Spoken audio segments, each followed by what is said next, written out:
Hi, Melanie here, and I'm hanging on the edge of my seat to hear the results of this year's science fair. I know I might not look like a typical studious girl, but I'm definitely serious about school. Ooh, 1 second. The winner of West High Science Fair 2023 is Harry Silver. That means the runner-up is Melanie D'Angelo. Congratulations to you both. Please come onto the stage for your awards. Man, I can't believe I'm second to him again. We'd been literally swapping first and second place on every leaderboard since we were kids. Ugh, so unfair. Look at him. All he did was partying and pulling silly pranks, yet he's still on the honor roll, while I had to study day and night to maintain my straight A's. Mom's taking quite long. What's that commotion over there? This calls for celebration. What do you guys think? Olive Garden? Yes! Geez, can you keep it down just a smidge? Come to think of it, people like Harry just have it all, while I only have Mom by my side. Oh, she came just in time!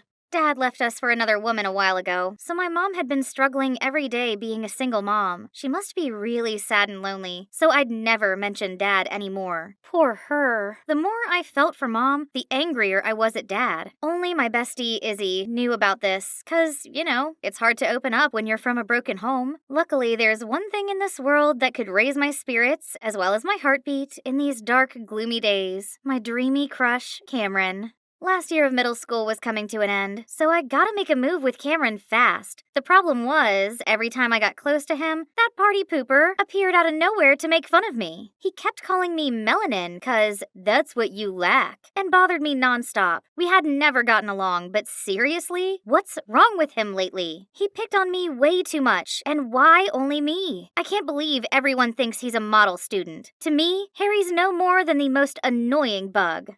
All right. Hair, makeup, pearly white teeth, check. I'm giving it another go today, waiting for Cameron at his locker with my love letter in hand. As soon as I saw his gorgeous face, I took a deep breath, then put up the sweetest smile, but all of a sudden, someone messed up my hair from behind. Ouch! I turned around to see the culprit. Harry, you look hot. And it generates electricity, too. Now you can charge your phone with your hair. Thank me later. Oh my god! Nobody should see this Medusa hairdo. My plan to confess failed again before it even started. All thanks to that clown Harry. Wait, isn't that my dad? He was walking out of the principal's office with a much younger woman and a boy my age. From what I gathered, they're saying that his son would go here. Seeing how my dad's starting a new life with his new family, I couldn't help but feel sorry for Mom. This is all that woman's fault. If she just disappeared, things could go back to the way they were. But that's merely a wish, and me and Mom just have to put up with this boring, unhappy life day by day. Voodoo for dummies? Was some higher power listening to me? This sounds like an answer to my problem. I ordered the book immediately. I started studying all kinds of spells and rituals in it as soon as the package arrived. Voodoo dolls? Interesting. The next day, I went to find Izzy ASAP. Hey, I'm thinking of using a voodoo doll on my dad's new wife to bring my parents back together. What do you think? Does it really work? I don't think. Yo, Wednesday. Sorry. Yo, knock off Wednesday. Harry Silver, you are so dead. But wait a second. You know what? We can test it out. Harry would be the perfect guinea pig. What? Him? He's just being his playful self. What if voodoo actually works? Harry doesn't deserve it? Well, I don't think so. Let's make a doll for our little preppy boy then. Crocheting a doll's easy. However, the tricky thing was getting my subject's hair, and you bet I won't get physically close to Harry even if someone pays me to. So I got this, a Ouija board. It will help me figure out the code for his locker. There must be a few strands stuck on the fancy hairbrush that he kept inside. Ugh, but none of the combos worked. This is the 10th time already. How about this? There we go. But there were only books inside. Boring. Then the soccer team's changing room it is. I will definitely find something on his uniform. Let's see. Harry Silver. There it is. Aha! Gotcha! I was about to flee the scene when I suddenly saw a boy with only a towel around his waist. Ah! I sprinted to the door and dashed straight through the hallway. That was close. Okay, I still had a voodoo doll to finish. And it's done. I excitedly show Izzy last night's work. Pretty good, huh? It has Harry's hair, too. What? How do you know it's really Harry's? What if it's somebody else's? Well, Hey, did you hear some perv with panda eyes was creeping around the boys' changing room yesterday? Go away. But don't worry. Starting today, we'll take turns guarding the entrance to catch them. Oh, what a coincidence. You fit the culprit's description perfectly, Melanin. But you're definitely not that pervy, are you? I was so mad I felt smoke coming out of my ears. I wish my gaze could kill that brat. Mel, you're squeezing the doll's arm. It's gonna come off. Whoops, my bad. Next time I saw Harry, he had bandages all over his right arm. Hang on, did I do that? Feeling guilty and curious, I approached him. Hey, what's wrong with your arm? It's been in pain since yesterday for no reason. My doctor said nothing's wrong, but I kept feeling like someone's squeezing it really hard. Ugh, there it goes again. Oh, spooky. It means the doll is truly magical. I immediately came running to tell Izzy, and of course, she was shocked too. But hold up, Nosy Artie? How long has he been standing here? This guy clearly had heard everything. He kept reaching for my doll. No way. He'd tell the whole school about it. Then suddenly, Harry sat down next to me. Melanie, my arm hurts. Feed me. What's he pulling now? Can't he see I'm in the middle of something? Right at that moment, Artie snatched my doll. Leave it to me. No, Artie, no! Not with milk in his mouth. Oops, sorry, I felt so nauseous all of a sudden. That was more than enough to make all of us firm believers. But maybe I should stop. I do feel guilty for dragging Harry into this.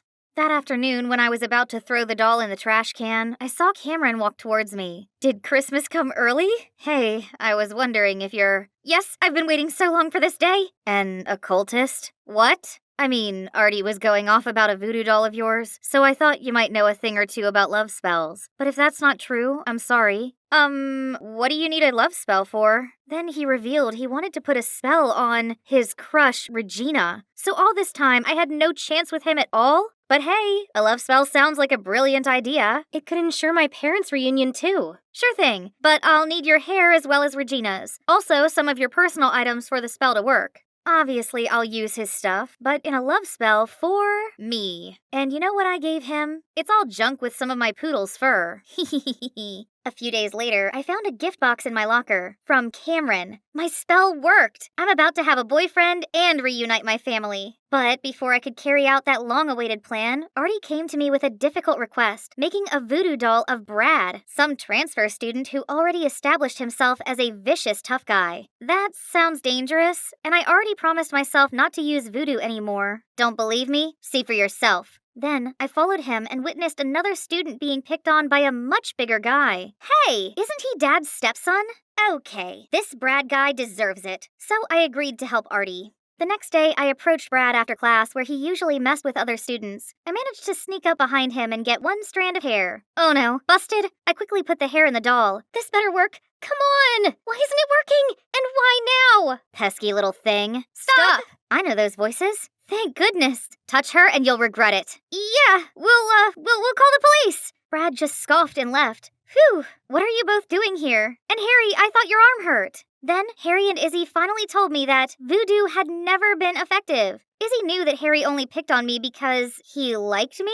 That's why she tried to stop me from using voodoo on him. But she couldn't, so she then told Harry everything. To be honest, I found your attempts quite amusing, so I acted like they were successful to humor you and myself. I was gonna stop though, but when you were being sweet to me and asked about my arm, I decided to keep it up. Oh my god! My bestie had been friends with my mortal enemy all along. Behind my back? Am I a joke to you? Why are you here? To make fun of me even more than you already did? Because I got worried when I heard you're going after Brad. Melanie, you're the smartest girl in school. I don't understand why you're doing all these dumb gimmicks. Yeah, you've been acting strange lately. Since when are you superstitious? What other choice do I have? Voodoo or at whatever cost? I need to get my parents back together, and that punk Brad is my dad's stepson. He deserves whatever comes to him for ruining my life. And you know what else? Both of you, get out of my sight for good! Then I stormed off. After that day, I no longer talked to Izzy, and Harry's relentless pestering finally stopped. But honestly, it felt a bit empty without them, especially with the upcoming school field trip. Of course, I'm still coming. Who needs them anyway? This is the chance for Cameron and I to be closer now that we're talking on the regs. It's gonna be the best trip ever. I'd never been the outdoorsy type, but does camping involve this many physical tasks? Almost done. What on earth is that? Isn't he under my love spell already?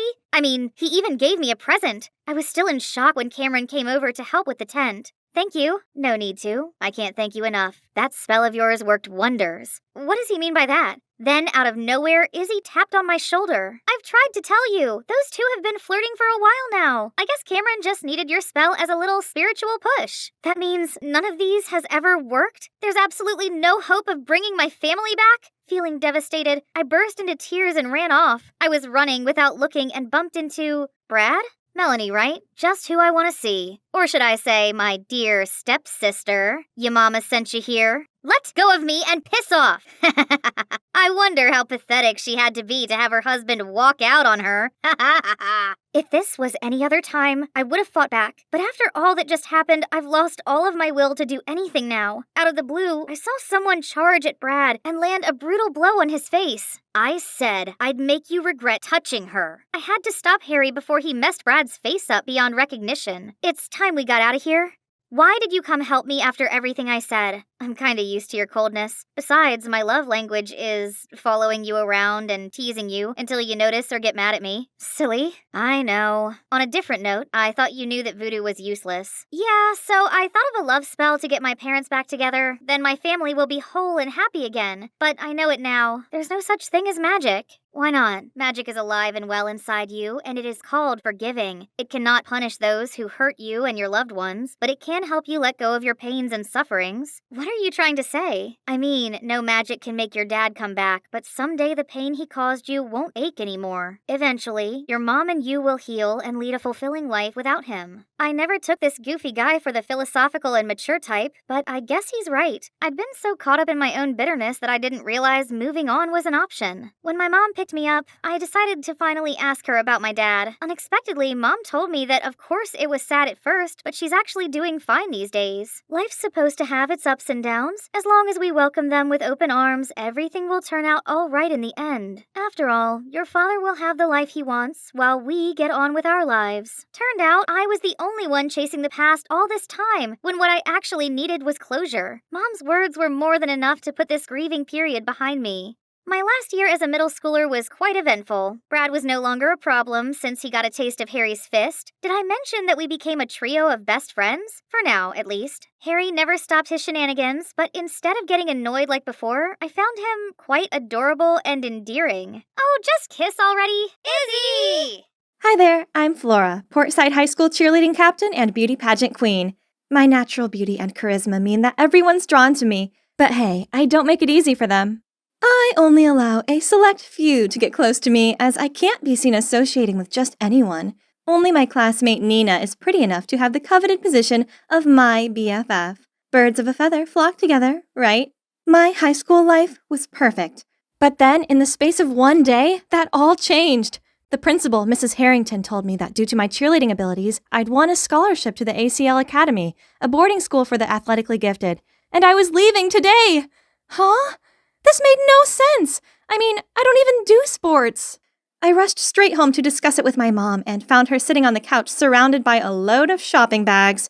Yep, she'd already spent the scholarship money before I'd even found out the news. I know Mom loves money, but how could she make such a huge decision about my life without discussing it with me first? Ugh. Looks like I had no choice but to leave Portside High behind and go to this stupid sports school. Whatever. I'm a skilled cheerleader after all. It'd be a breeze, right? Wrong. This new school sucked. On my very first day here, I was woken up at 6 a.m. and forced to run 5 laps around the stadium. God, are these people superheroes or what? How are they able to run and laugh at the same time while I'm panting like crazy? I didn't have time to catch my breath when the teacher made us move to the gym to lift weights. After 3 hours in the hellish gym, I barely had time to digest my lunch before they steered me into the volleyball court. Yep, that's the sport Mom had registered me for. Ugh, this stupid sport. Finally, nighttime arrived, and I managed to crawl my aching body back to my dorm. God save me from this living nightmare. Suddenly, the door opened, and in stepped my 3 roomies, aka my volleyball teammates. Honestly, I don't even know if I could call them girls or not. One has super short cropped bangs, One doesn't say much and shuffles more than walks. And one wears clothes so baggy they resemble a tent. Obviously, I'm way out of their league. And you know what they all have in common? They're always sweaty. So gross. Come to think of it, I have to go take a shower ASAP. Otherwise, I might turn into one of them. Fresh out of the shower, I called Nina and blurted out how exhausted I was and how much I missed our school. Poor you, you must be so tired. Oh, by the way, I have some amazing news to tell you. There's a city beauty pageant coming up and I'm representing the school. What? But I won the school beauty contest. Yeah, you did. But you don't attend Portside High anymore, so seeing as I came second, they've given me the spot. Too bad, as you definitely would have won. What? How unfair! I was still in shock when the dorm supervisor stormed in and took away my phone. Yeah, I forgot to mention. This school even has a strict 10 p.m. phones away and lights off rule. It's all because they believe health is the most precious thing for an athlete. I tossed and turned all night. This beauty pageant was massive, and there's no way I could miss it. But I'm not at Portside High anymore. Instead, I'm stuck in this dumb jock academy. If only I could get out of here. That's right. I have a brilliant idea. I need to get expelled. So, I decided to skip practice and go cause some havoc for 3 days straight. I poured paint into the pool, cut off the badminton strings, deflated all of the soccer balls, and of course, I made sure that the security cameras caught it all. And as expected, the principal eventually called me into his office. Yes, this was the moment I was waiting for. Soon I could pack and get out of here. Only the rest didn't exactly go to plan. If it had not been for Mrs. Harrington. 2 laps of frog jumps around the soccer field, now! What? Frog jumps? I hate those things! Why couldn't he just kick me out already? But wait, what does Mrs. Harrington have to do with this? After my punishment, I needed to vent. So, hugging my aching thighs, I called Nina to complain about my failed plan. And she just burst out laughing. Oh, Flora, those outdated tricks were never gonna work. You have to do something bold, like... Oh my god, Nina is a genius! The next night, following Nina's instructions, I sneaked out when everyone was asleep. That's right, I'm going to wake the whole school up with these firecrackers. I lit one in the dorm's backyard, then ran to hide behind the bushes. 3, 2, 1, and... silence. Huh? I went back to check and saw that it had gone out. What's wrong? Is this one broken? I tried again and again, but the same thing happened each time. As if a ghost did it? Just the thought of it sent chills down my spine, so I sprinted right back to my room. Okay, so not only had my plan been a massive fail, but it had left me super tired. Needless to say, this morning's run was not fun. Zombie alert! How come they look even more exhausted than me? Hey, have you guys heard about the doomed jock? He's the ghost in the dorm's backyard. Allegedly, he attended this academy years ago, and he exorcised himself to death right there in the dorm's backyard. So now, he haunts it. What was she talking about? Could it be the one who messed with me yesterday was the doomed jock? I couldn't just give up like that. I needed to figure out a way to get out of this awful place before this ghost got me. How about starting a fight? I heard that the fencing team and basketball team were the 2 toughest groups in the school. So, I sprayed paint on their fencing masks and punctured all of the basketballs, and left a fencing sword at the scene. Then I wrote both teams an anonymous letter. Sunday, 2 p.m., abandoned building near the back gate. When Sunday came, I hid in the abandoned house and waited for the 2 groups to arrive. Look at their tense faces. This was going to be fun. I quickly called the cops, and then took advantage of the chaos to blend in with the feuding teams. I almost got punched in the face when, fortunately, the cops got there just in time, causing everyone to frantically flee the scene. I happily ran to a cop. It's me! I started this fight! But, to my surprise, the cop just asked if I was hurt. Then he hurriedly chased after the gang. Only then I realized that if I wanted to be caught, I had to do exactly what they did. Run away! Oh, man. I was staggering my way back to the dormitory, feeling deflated, when I spotted the fencing and basketball teams coming my way. Freaked out, I looked around for a place to hide, but there was only one car parked on the side of the road. With no other way, I ventured to open the car door and, oh, it wasn't locked. I quickly jumped in, hid under the back seat, and lay completely still. At that moment, the car door swung open. I closed my eyes and braced myself to catch some hands when suddenly the car revved up and left. Looking up, I saw the principal sitting in the driver's seat, whistling happily. Oh, so it was his car. After a while, the car stopped in front of a bar in town. Didn't expect a serious man like him to go to such places. But wait, an underage student being caught by the principal here would surely get me expelled, right? With that in mind, I hurriedly followed him. But at the door, a security guard stopped me and asked for my ID card. I had no idea what to do when suddenly a strange guy appeared. Hey, cutie. Need an ID card? How about this? I'll lend you a fake ID to get in. In exchange, you must go out with me tonight. Sounds good, huh? Well, I didn't plan on sticking around for long, as I would just get in, find the principal, and get caught right away anyway, so I nodded in agreement. I was about to take the ID card from him when someone yanked me back and pushed me into a cab. My roommates! What are you doing here? Do you know you've just ruined my plan and— Ruined? Who's the one causing trouble here? Do you honestly believe that if you get expelled like that, your old school will take you back? Pfft, fat chance. Huh? How'd you know that I'm trying to get expelled? Turns out my roommates overheard the conversation between me and Nina. It was them who extinguished my firecrackers in the campus backyard, then made up the doomed jock ghost story to make me stay away from there. Then, when the basketball and fencing teams searched for me, it was them who lied that I was with them all day so I could get away with it. But what did you do that for? Don't get us wrong, we didn't do it for you. We did it to protect the school's reputation. Then they started telling me that, for the last few years, due to bad achievements, our school was on the chopping block to make space for industrial areas. The only way to convince the city council to keep our school was by winning the state's upcoming sports competition. We've all played sports for all of our lives. Sport is everything to us.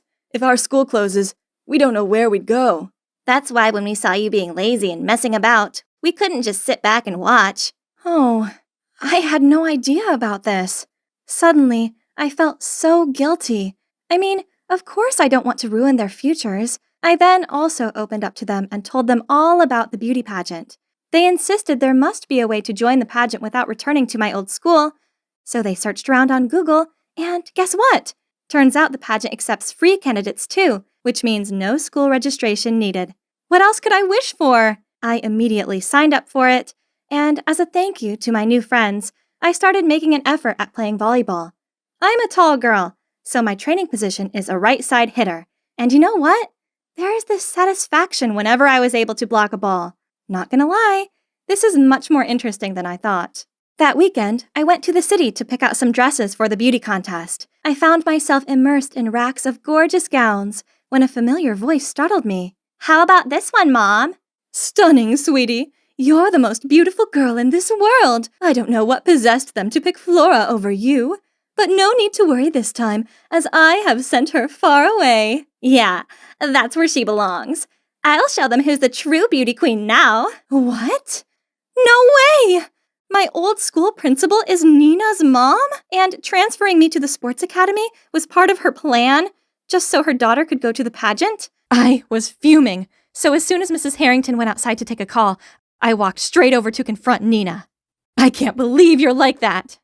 Nina looked shocked at first, but then smirked as she said, Like what? Like someone who's far prettier, more talented, and crown-worthy than you? Thanks, sporty girl. I shoved past her and stormed out of there. Wait for it, Nina. We'll soon see who the real winner is. The next few weeks were crazy busy with volleyball practice and the pageant preparations. I may have only been a reserve, but I still wanted to give it my all to motivate the team. The sports competition soon arrived, and after 2 days of competing, the fate of the school came down to the final match. Our volleyball game! Talk about intense. It sucked it was on the same day as the beauty pageant, as I would have loved to be able to cheer them on from the player bench. But then, disaster struck. The girl who plays right side hitter sprained her wrist and couldn't play. The whole team looked so worried, and that made my heart ache. There was only one thing for it. I'd replace her. If I was quick, I could still make it to the beauty pageant afterward. Come on, Flora. Stay focused. Just 1 point left, and we'd win. Suddenly, the ball came flying at me. This was it. I hit it with all my might and... Score! We won! I was busy celebrating our victory when everyone suddenly asked me about the beauty pageant. Oh my God! I almost forgot! The match went on longer than I thought it would. My friends dragged me into the taxi, but when we got there, the show was already coming to an end. And worst of all, guess who was standing there wearing the winner's crown and looking all smug? Yep, Nina. Did you come to congratulate me? Thanks, bestie. Oh, you guys must be Flora's new friends. That figures. How cute. Stop the act, Nina. Yes, they are my friends. They're not fake, and they're 1,000 times more interesting than you. Say whatever you want, but I'm a beauty queen now, and you're no longer at the same level as me. My friends started clenching their fists, so I quickly pulled them away before anything happened. Right at that time, an announcement came across the speaker. Attention, pageants. We've just discovered signs of voter fraud. Please stay inside the hall and await further confirmation. About 30 minutes later, the truth finally came out. Turns out, Nina's mom had paid for the voting texts. Needless to say, Nina had her crown taken off her immediately, and Mrs. Harrington also lost her principal job. What goes around comes around, right? As for me, I'm not bothered about beauty pageants anymore. Instead, I have a new hobby, volleyball. Turns out I'm pretty good at it, and who knows, I might even become a professional player. And you know what the best part of all this is? I now have true friends by my side who I know will be willing to help me anytime and anywhere. You are probably wondering why all eyes are on us. This is nothing new. Actually, this pretty much always happens when we walk through school together. Look, they're truly the high school version of Kim K and Paris Hilton, aren't they? Agreed. They're quite charming. Yeah, that's us. I'm Robin, and the Hilton to my Kardashian is Allison, my BFF. Don't let her snooty look fool you. She's actually a really nice girl who's always there for me. I never had to worry about a thing being with her. We've basically been inseparable since forever. Ugh, Candace, you so did that on purpose. Oops, sorry. It's just too hard for my eyes to notice something as lame as you. Oh, really? So it has nothing to do with the fact you're afraid I'll take your cheerleading spot and beauty queen title? As if. You're no competition for me. This wasn't a new thing. Because Allison is so beautiful and talented, she often gets into altercations with the jealous mean girls. Now, thanks to the Candace drama, we're late for class. We were hurrying along the corridor when suddenly Allison stopped. A poster caught our eyes. It was for the contest to find the new cheerleading captain. Perfect! I can't wait to win and wipe that smug grin off Candace's face. You're gonna register too? Of course I am. I'm gonna teach that girl a lesson. Just you wait and see. Oh, snap. The truth is, I had also signed up for the competition and was waiting for the right time to tell Allison, but who knew she would suddenly become so determined to win this? If Allison found out I was going to be her rival, what would she think? Oh, what should I do? I don't want to upset her, but I really need to win this competition too. Why, you ask? It's for one person. It was him, Steve, the basketball team captain, and also Allison's cousin. I've had a huge crush on him, but the problem is that he's not exactly short on fangirls, including Candace. I'd never be as forward as her, so I just watched him from afar. But what if I'm no longer a nobody and become the cheerleading captain? Then Steve would notice me, and I'd be confident enough to open my heart to him, right?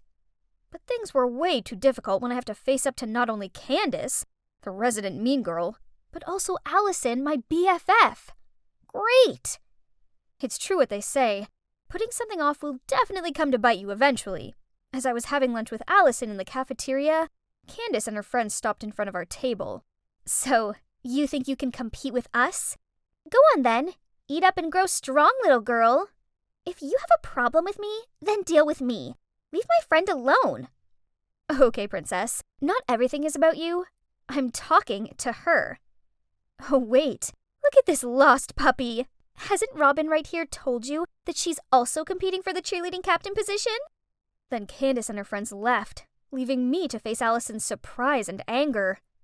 I was planning to... You really want to compete against me? I just want to try. Wow, I've never expected you to stab me in the back like this. Unbelievable!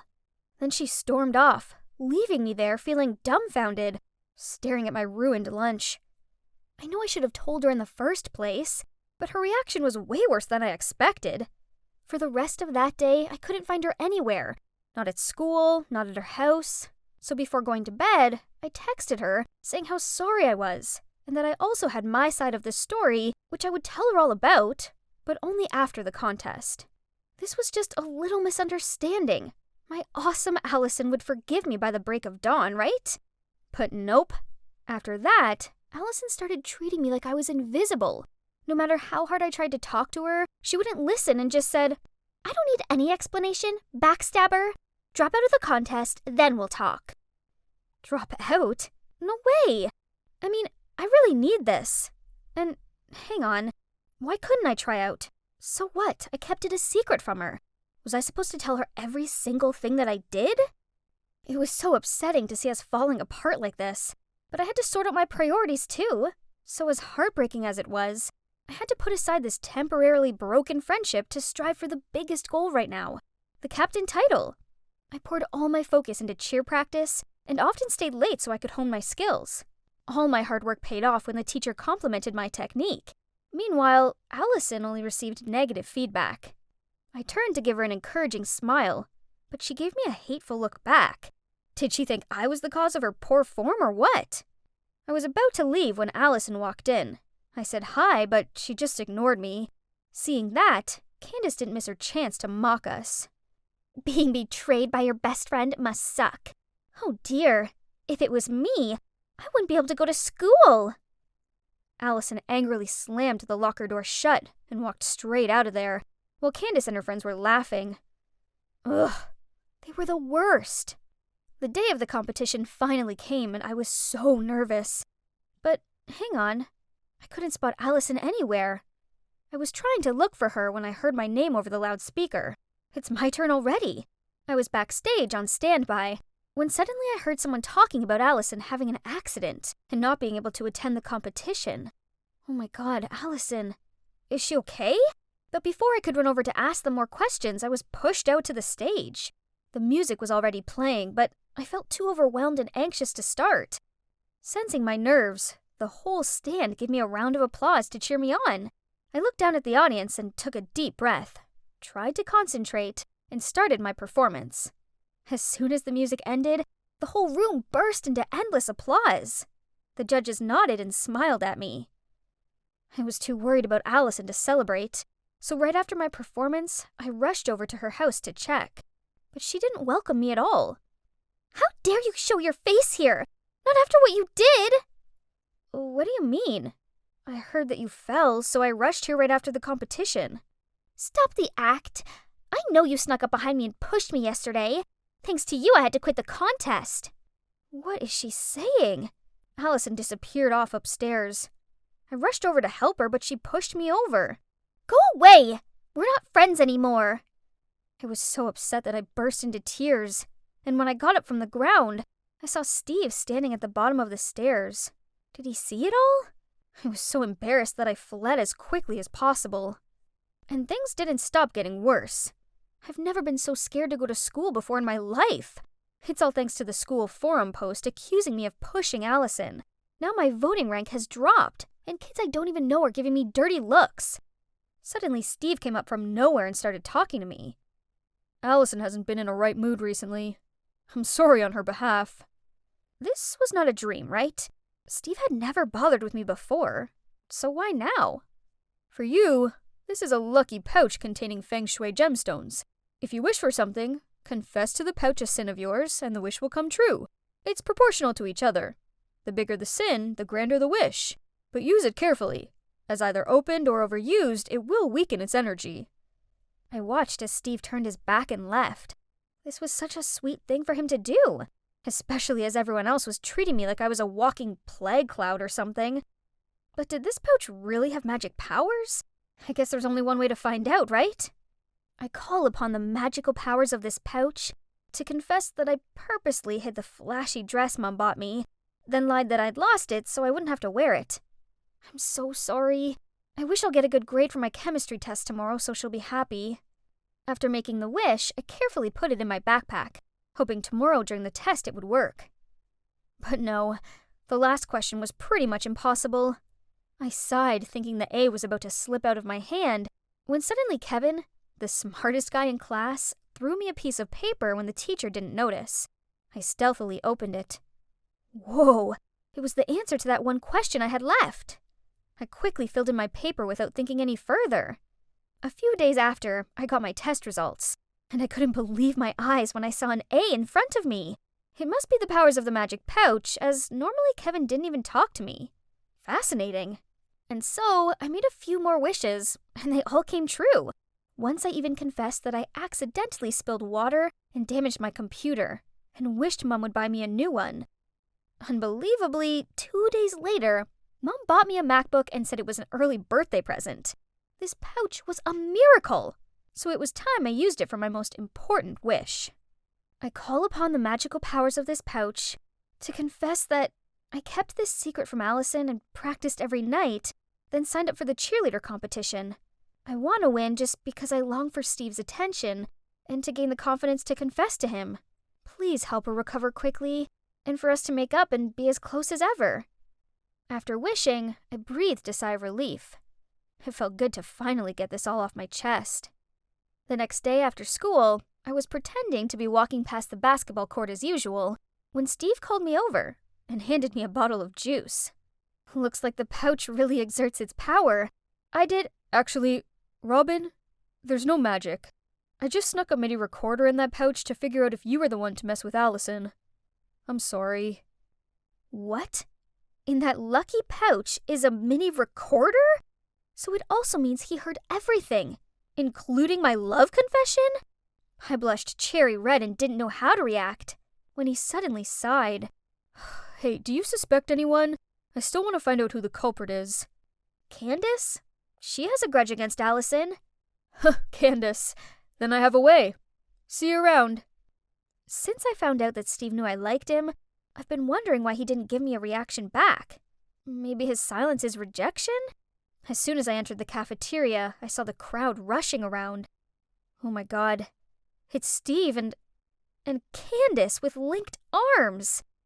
Wait, what was that in her hand? It sure looked a lot like a lucky pouch. Could it be? While Candace wasn't paying attention, Steve turned his head around, smiled, then winked at me. Oh, that's it. Steve was just acting so he could get information from her. The day after, Steve invited me to the treehouse in his garden to listen to Candace's recording. But it turns out, Candace was not the culprit that caused Allison's accident either. She just admitted to some nonsense slurs and pranks and wished to win the championship, and for Steve to love and spoil her. Then who is it? Somehow Allison keeps insisting it's you. How about you give Allison the pouch? I want to listen to her feelings too. And so, the magic pouch was also passed on to Allison. The next evening, after my late practice, Steve and I went to the park nearby to listen to Allison's confessions. Dear magic spell pouch, I actually didn't fall. Robin was getting so good and I wasn't confident that I'd win and losing to her would be humiliating. So I spread the news that I had an accident so I didn't have to participate and blamed everything on her. Everyone loves her. Even Steve has a secret crush on her. While me... What? That means it was all planned by Allison? And Steve had a crush on me? Is that true? My thoughts are all over the place right now. Then before I could blurt out a word, he took my hand to go to Allison's house. What is this, Allison? Can you explain this? So what? Why does such an ordinary girl like her get so many good things? I deserve it, not her. Allison, why? Without even letting me finish my sentence, Allison slammed the door shut. At least I knew the truth now, right? Even though it sure was ugly. I really have nothing left now. I lost my best friend, and with only one more day until the voting for the contest comes to an end, it looks like Candace will win. But as soon as I stepped into the classroom, everybody rushed over to me and waved their phones in my face. Huh? Oh, there's a new post on the school forum. It turns out that Allison shared the truth and even apologized to me. I knew it. My bestie is always a very kind person. Thanks to that, my vote soared and got to first place. And this is the moment I've been waiting for. The new leader of our cheerleading team is Robin Smith. Through my ecstatic grin, I noticed someone standing from afar. It's Allison. Seeing me, she hurried away, but luckily I was able to catch her up. Allison, thank you. I'm sorry for hurting you like that. No, I'm the one at fault. Although it was awkward at first, we soon got past this, then managed to talk straight to each other. Allison apologized for everything, then she congratulated me and gave me a hug. Oh, right. Now that I'm the winner, I can confidently confess my feelings to Steve, right? No need, because he already did that to me. Thank you for staying beside me. But, Steve, I still wonder how that bag could fulfill all my wishes. The other things are understandable, but the MacBook was unreal. Yeah. I may have called your mom pretending to be the teacher and told her that a MacBook for studying was compulsory. Finally, my first day at school has come. Yay! This special occasion called for my favorite hoodie. Super cool, right? But then, out of nowhere, I was blocked by a group of boys and their cheesy pickup lines. No time for monkey business, but they wouldn't let me go. Hey, do you know who I am? Everything suddenly went blurry. Oh no, my glasses! I stumbled around trying to grab them back, but got shoved to the floor. Everyone scram! Gimme that. I looked up and vaguely saw my hero offering me a hand. He gave me my glasses and I profusely thanked him. But he just gave me a cold look and walked off without saying a word. Strange. Oh, by the way, I'm Hazel Palmer, 17 years old. But I'm not here as a student, but a teacher. Yes, you heard it right. Not to brag, but I'm kind of a genius. I even got offered a position in my college's research project, which I have rejected to pursue my dream of becoming a high school teacher. So, here I am, on my very first day of fulfilling it. First, I was introduced to the other teachers, but unlike what I had in mind, they just threw me judgy looks. Luckily, after the meeting, a young teacher named Rebecca kindly welcomed me and even tipped me off about some of the rebels at school. Now, time to meet my students. As soon as I finished my introduction, the whole class immediately turned into a beehive. Miss, how about we continue this lesson at the movies tonight? Mullet, pierced nose. This guy must be the notorious Lucas that Rebecca warned me about. Please, as if you'd date someone who would wear such a goofy hoodie. Yeah, who let a weeaboo teach here? Jeez, I didn't expect this reaction. I tried to restore the silence, but to no avail. Ugh, I'm out of patience. Quiet, or else you'll all get Fs. Thank God it worked. Whew, that'll show them who's in charge. But here comes another problem. No way! There's gotta be someone who's really here to study, right? Okay, who is our class's top student? Ethan! Ah, didn't he help me in the hallway? But it looked like he didn't recognize me. Okay, let's see. Ethan, right? Could you solve this equation? Equation? No, equation. I suppose spelling is a bit hard for a numbers person like you. And the whole class burst into laughter. Jeez, this guy was unbelievable. How about the second best student? Cassie Santiago? That name sounded just like my old classmates. I turned to the corner where an arm reluctantly raised. Oh my, it's her! So good to see a familiar face here. But why is she avoiding me? That afternoon, while walking to my car, I saw Cassie and her friends picking on a girl. Upon seeing me, they immediately ran away, but I managed to catch Cassie. Cassie, since when did you become a mean girl? None of your business. Report me to the principal if you like. Then she strutted away, leaving me standing there confused. Since when had the sweet Cassie ended up on the dark side? Turned out, not long ago, Cassie's father passed away in an accident, leaving her to live with her stepmother. This must left her in so much grief that she put up this cold, reckless facade as a defense mechanism. That's so sad. So, to make Cassie feel included, and also to improve this whole class's performance, I came up with a master plan. More homework, not finished, minus points. And every lesson will come with a gift. A test during recess, and I asked Cassie and Ethan to help the other students. But when I called Cassie to the board, strangely, she couldn't do a simple equation. At first, I thought that it was just her being rebellious, but during the test that day, I noticed her copying Ethan's answers. Does that mean all her A's were from cheating? Not only that, The even shocker thing I found out was that Ethan was her stepbrother. After class, I came to talk to her, but she didn't pay me any attention. Cassie, I know the secret behind your A's. High scores mean nothing when they're not from your own hard work. But out of my business. You're as much my friend as you are a proper teacher. I'd be pleased to tutor you. How about today? See you in the library after school. As if I care. Her words did hurt, but I guess she was just trying to keep her cold image. So I still waited for her, but she never showed up. No matter how much I tried, Cassie ignored me and kept cheating. During the midterm test, she even blatantly snatched Ethan's paper. It's true she's my friend, but I couldn't let it slide any longer, so I dismissed her test. That had to be done. On the same day, while I was in the library searching for materials, I heard familiar voices talking. Ms. Palmer is way too much. She even dismissed Cassie's test today. Can you believe this? Why can't she be understanding like you? Cut her some slack, Sadie. She's just doing what she thinks is best. So that's what my students really thought of me? After everything I did to try and help them, yet all I got back was bad-mouthing? And Rebecca was so nice to defend me like that. No wonder they liked her. A few days later, the unexpected happened. Cassie, Lucas, and a few others came and asked for extra lessons. Finally, they started to have another eye on studying. But little did I know that it's just a ruse from my dear students to turn the following days into a nightmare. And the instigator was Lucas, I supposed. One day, I almost fainted upon finding a huge ant nest inside my bag. The other day, my pants were stuck to the chair with some gum.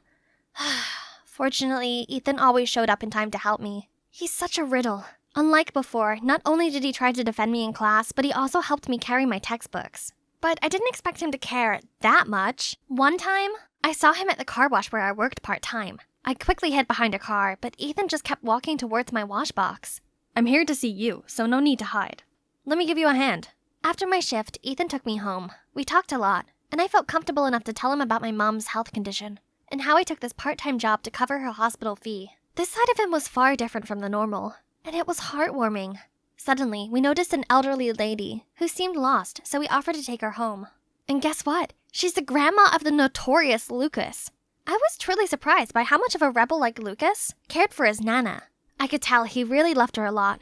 Poor boy. She's the only family he got now. Lucas, I know studying is not your thing, but have you thought about how happy your grandma would be if you at least tried?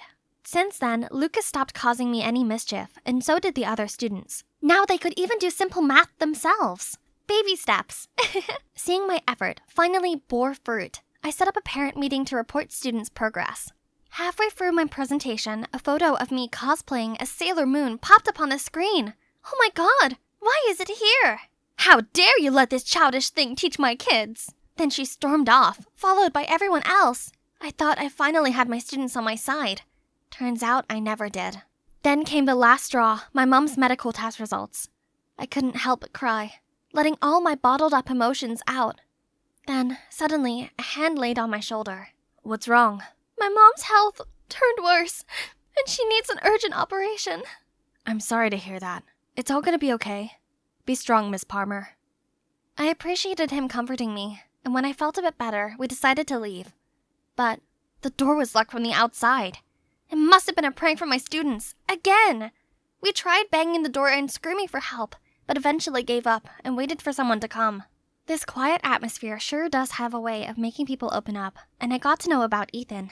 Seemed like both of us have problems with our beloved family. What's yours? I have a sister. You know who. That I really adore. But no matter how hard I try, she always builds a wall between us. Oh, wasn't this the first time Ethan talked about his personal life? He always put on a cold and distant mask, but I knew deep down he had his struggles too. I was so absorbed in his story that I forgot about being locked up and gradually fell asleep, until a buzzing sound startled me, and countless phone cameras were pointing at us. Guys, check your phones. Look what Miss Palmer and Ethan have been doing this whole time. Oh my! A bunch of photos of me and Ethan had been uploaded on the school website, and from some angles, it looked like we were kissing. Oh no! I tried to explain, but they just threw me a disgusted look. And why was Ethan just standing here saying nothing? This soon reached the principal. He told me there would be a case hearing for inappropriate relationship with a student. How was this even possible? As I dragged my feet to the principal's office, suddenly I heard familiar voices shouting. Why did you do that? I told you to find her weakness, and look what you got. Nothing. I've done everything I could. What else do you want? Everything? Then why is she still here? As long as she's around, she messes up our cheating stuff, and Mom will get my head chewed off for being useless at school. Or is that what you want, brother? What? So, Cassie had been pulling the strings this entire time? And Ethan was her puppet, befriending me just to please his sister. I knew she hated me, but did Ethan have to be so heartless too? Cassie then caught my eye, so I ran away. I was still trying to process this when I walked in to see the school council glaring at me. You're an insult to the teaching profession, which leaves us no choice. I was ready for the worst when Ethan rushed in. Stop! It was me who deliberately jammed the classroom's lock to get back at her for being too strict, but I accidentally got stuck too.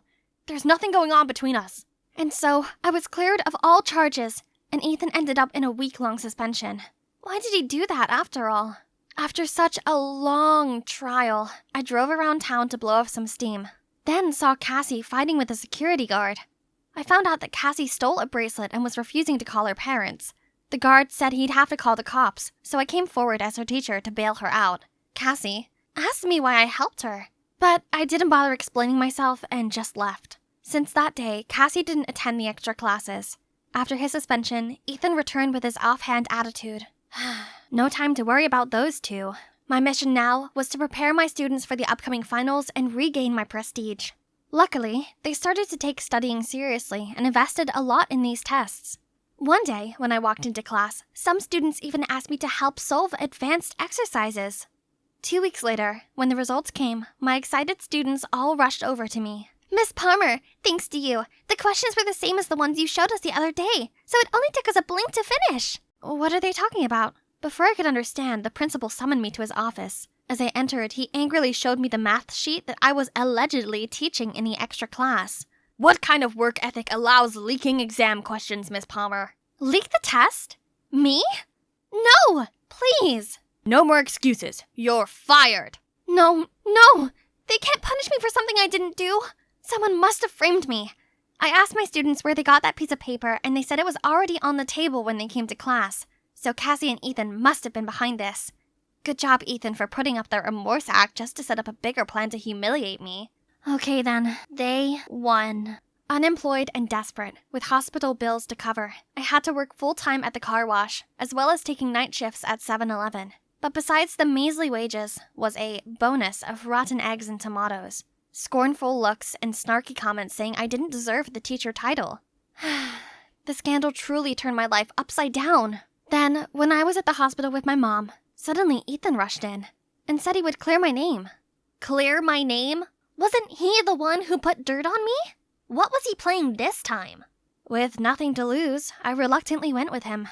He led me to the school's control room. The principal was also there. Then I saw Sadie standing on stage.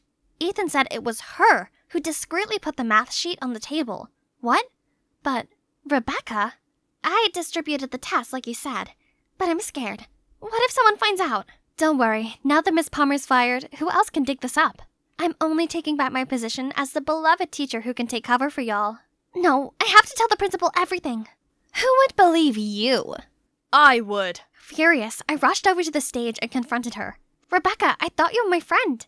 How could you? Don't ask me. Ask your phony self. Weren't you just trying to get the students to like you?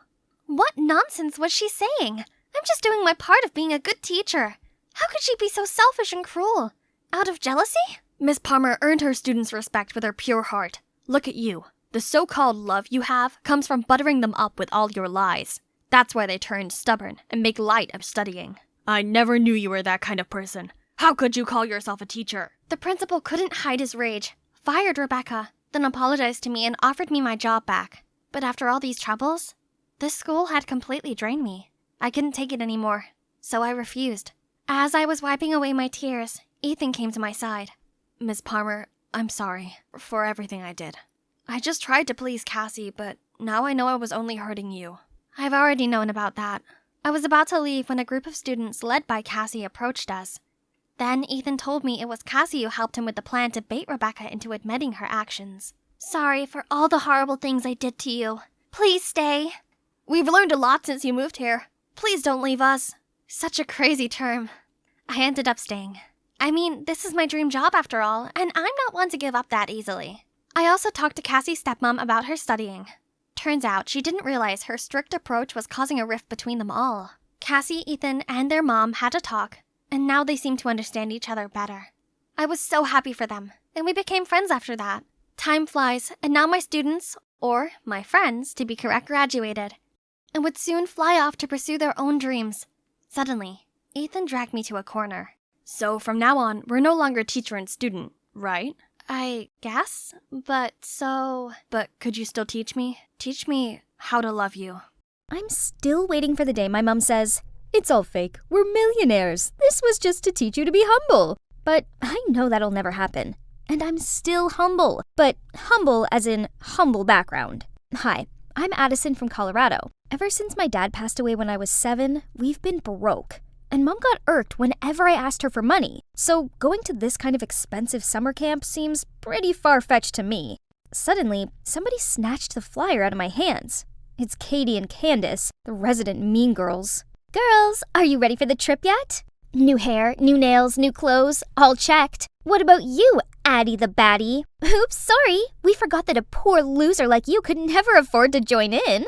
I forced back tears as they burst out laughing, then left. Addison, are you okay? Don't listen to them.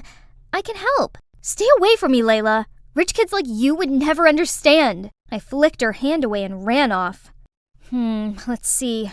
Mom's getting ready for her night shift and didn't seem in such a bad mood. Maybe now is my chance to drop the question. Mom, I need some money for the school camp. It's the last chance to... We can barely afford the rent this month. Do you know that? Find a way to make money yourself instead of begging me, will you? At this age, and you're still so unthoughtful. Unthoughtful? Have you ever been thoughtful of me? I hate how freaking poor our family is. And more than anything else, I hate you. I ran straight to my room, packed a backpack, and quickly left the house. It's already 2 a.m., and this snowstorm is only getting worse. I ignored dozens of calls from Mom. There was no way I'd return to that house, ever. Oh, it's freezing. I rummaged through my backpack for my mittens when... Oh, Alice in Wonderland, my favorite book. The most beautiful moments in my life suddenly came rushing back to me. It was when my dad read me bedtime stories every night. I'd never forgotten his gentle eyes and warm voice. As I turned the pages in hopes of distracting myself from this storm, my phone notified another call from Mom. I have to tell her not to bother me anymore. Hang on, hospital? My mom had an accident at work? I quickly got on my bike to go there, but the barreling storm threw piles of snow against me. I couldn't see anything. Ah! Is it morning already? Contrary to yesterday's blizzard, everything looks as fresh as spring now. But where am I? Suddenly, a giant acorn fell and broke in half, in which there was a piece of paper. Welcome to Wonderland? Am I dreaming? Wake up, Addison. Mom needs you. Stop wasting time daydreaming like this. Just then, there was a shrill scream. Intruder! Restrain her! Suddenly, 2 strange men in uniform grabbed my arms, forced me over to a tiny rose arch, and made me go through it. I peered around feeling awestruck. I was in a huge greenhouse, and a well-dressed man was waiting for me. Hello? I'm Edward, the King of Wonderland. Welcome to my kingdom. Dad? Is that Dad? He looks so similar to my dad that I almost blurted it out. He welcomed me warmly with a table of lavish food. I hadn't eaten since last night, so I couldn't help but dig right in. Only when the clock chimed, I became aware of reality. Mom! I needed to get to her. I immediately asked King Edward for the exit. This land is beautiful, but a monster rules its gate. I don't know how you got here, but if you want to leave, you'll have to bring that monster 3 valuable items. 3 items? I asked. Yes. Let's see what that is. Then Sir Edward approached the glass door and spoke out loud.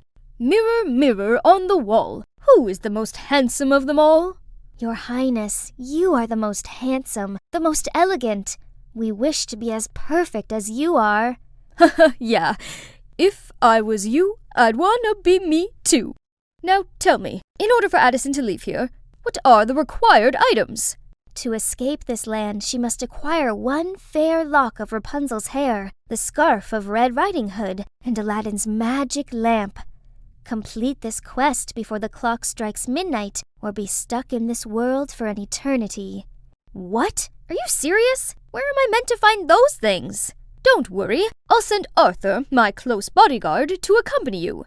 Just then, a tall, handsome guy about my age appeared. Hey, little girl, there's no time to waste. We need to leave now. Then he threw me a set of clothes and told me to change.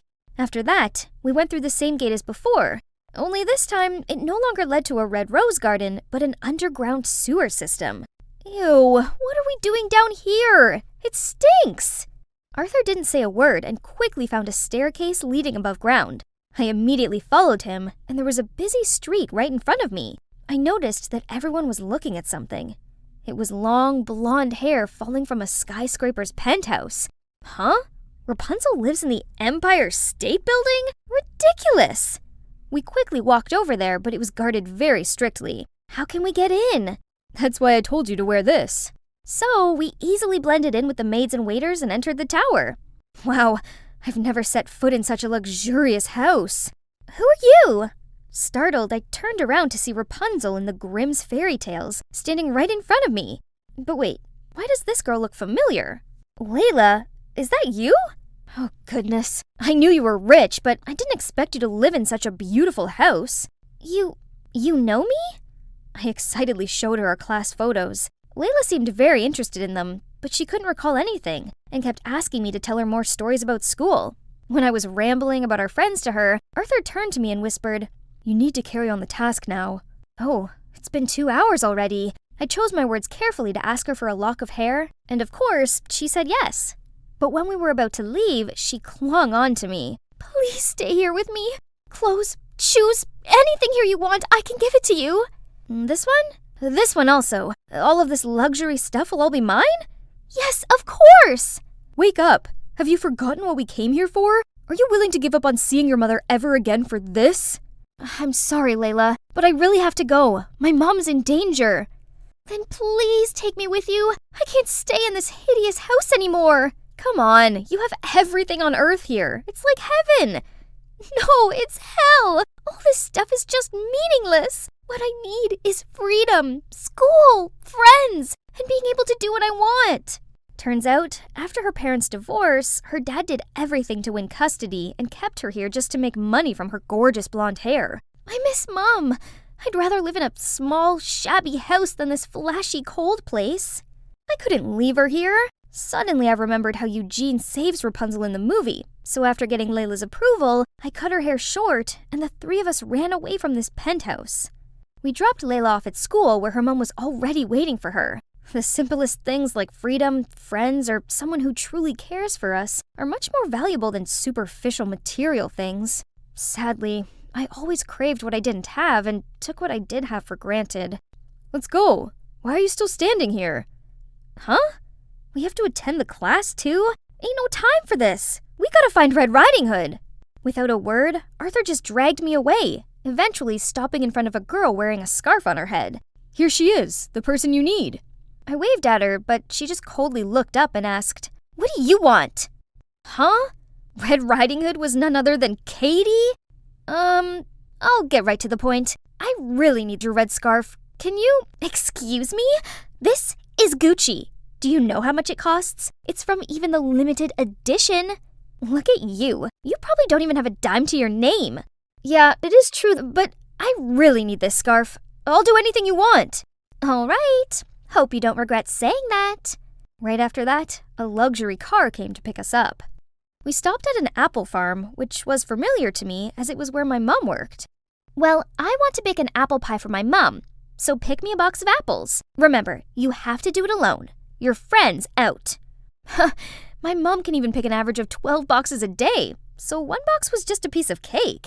But who knows, her one box was actually a container of 1,000 pounds of apples. Did she want to bake for the whole town? Oh, I'm exhausted. Who on earth could pick apples under this scorching heat for hours? My head started spinning. Losing balance, I fell off the ladder.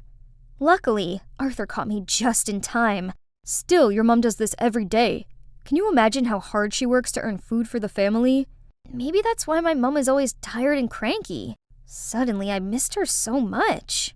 I finally harvested enough apples and brought them in to exchange for the scarf. But Katie still made me choose the 10 most perfect apples out of them. No matter which ones I chose, she gave a dissatisfied scowl. This apple is not okay. Neither is this one. It has a 2-centimeter scratch. You're too much. It's all the same. No way. Everything for my mom must be the best. She's sick and I need a perfect pie for her. Then Katie told me that when her mom was pregnant, she found out she was sick. The doctor advised her to terminate the pregnancy for her safety, but she refused and risked her life to give birth to Katie. Hearing that story, my eyes just naturally welled up with tears. What now? Are you tired from this little bit of work? No, I just miss my mom so much. I really want to get back to her. I realized that even Katie, the heartless, mean girl, still loves her mom this much. Yet, all I do is ask and plead with my mom. I'm such a terrible child. If you love your mom that much, you know what to do from now on. Help me deliver this gift to your heroic mother, will you? And here, take it and complete the mission. Finally, we've arrived. Our final destination is a museum. Arthur said that there will be a secret room with the magic lamp, but getting the key to that room was already a hassle. There were security lasers all over the place, so we broke in through the ventilation system. Arthur tied a rope around my waist and then slowly dropped me down where the key was. Just a little more and I got it!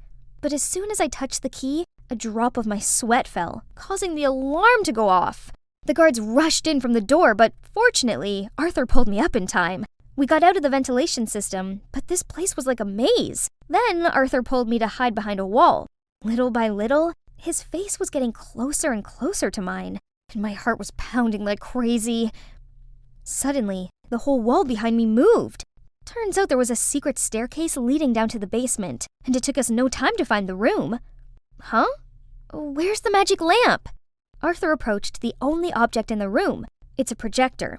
He turned it on, then on the white wall appeared the image of my mum, being tired after a long day of work. But when she got home, she still came to check if I was sleeping well. The image of her waking up early to make me my favorite breakfast. Above all, she totally knows about the camping trip and is trying to work overtime so I could join it. Time is running out. You should hurry to go back and hand in these items. I tried to regain my composure, quickly wiped away the tears, and left with Arthur. I'll be back with my mum soon. I'm back! Please take me to the gate. Suddenly, a chiming sound got me frozen.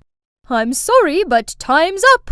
You failed the quest. But why worry? It isn't so bad here. You'll have everything you could ever want.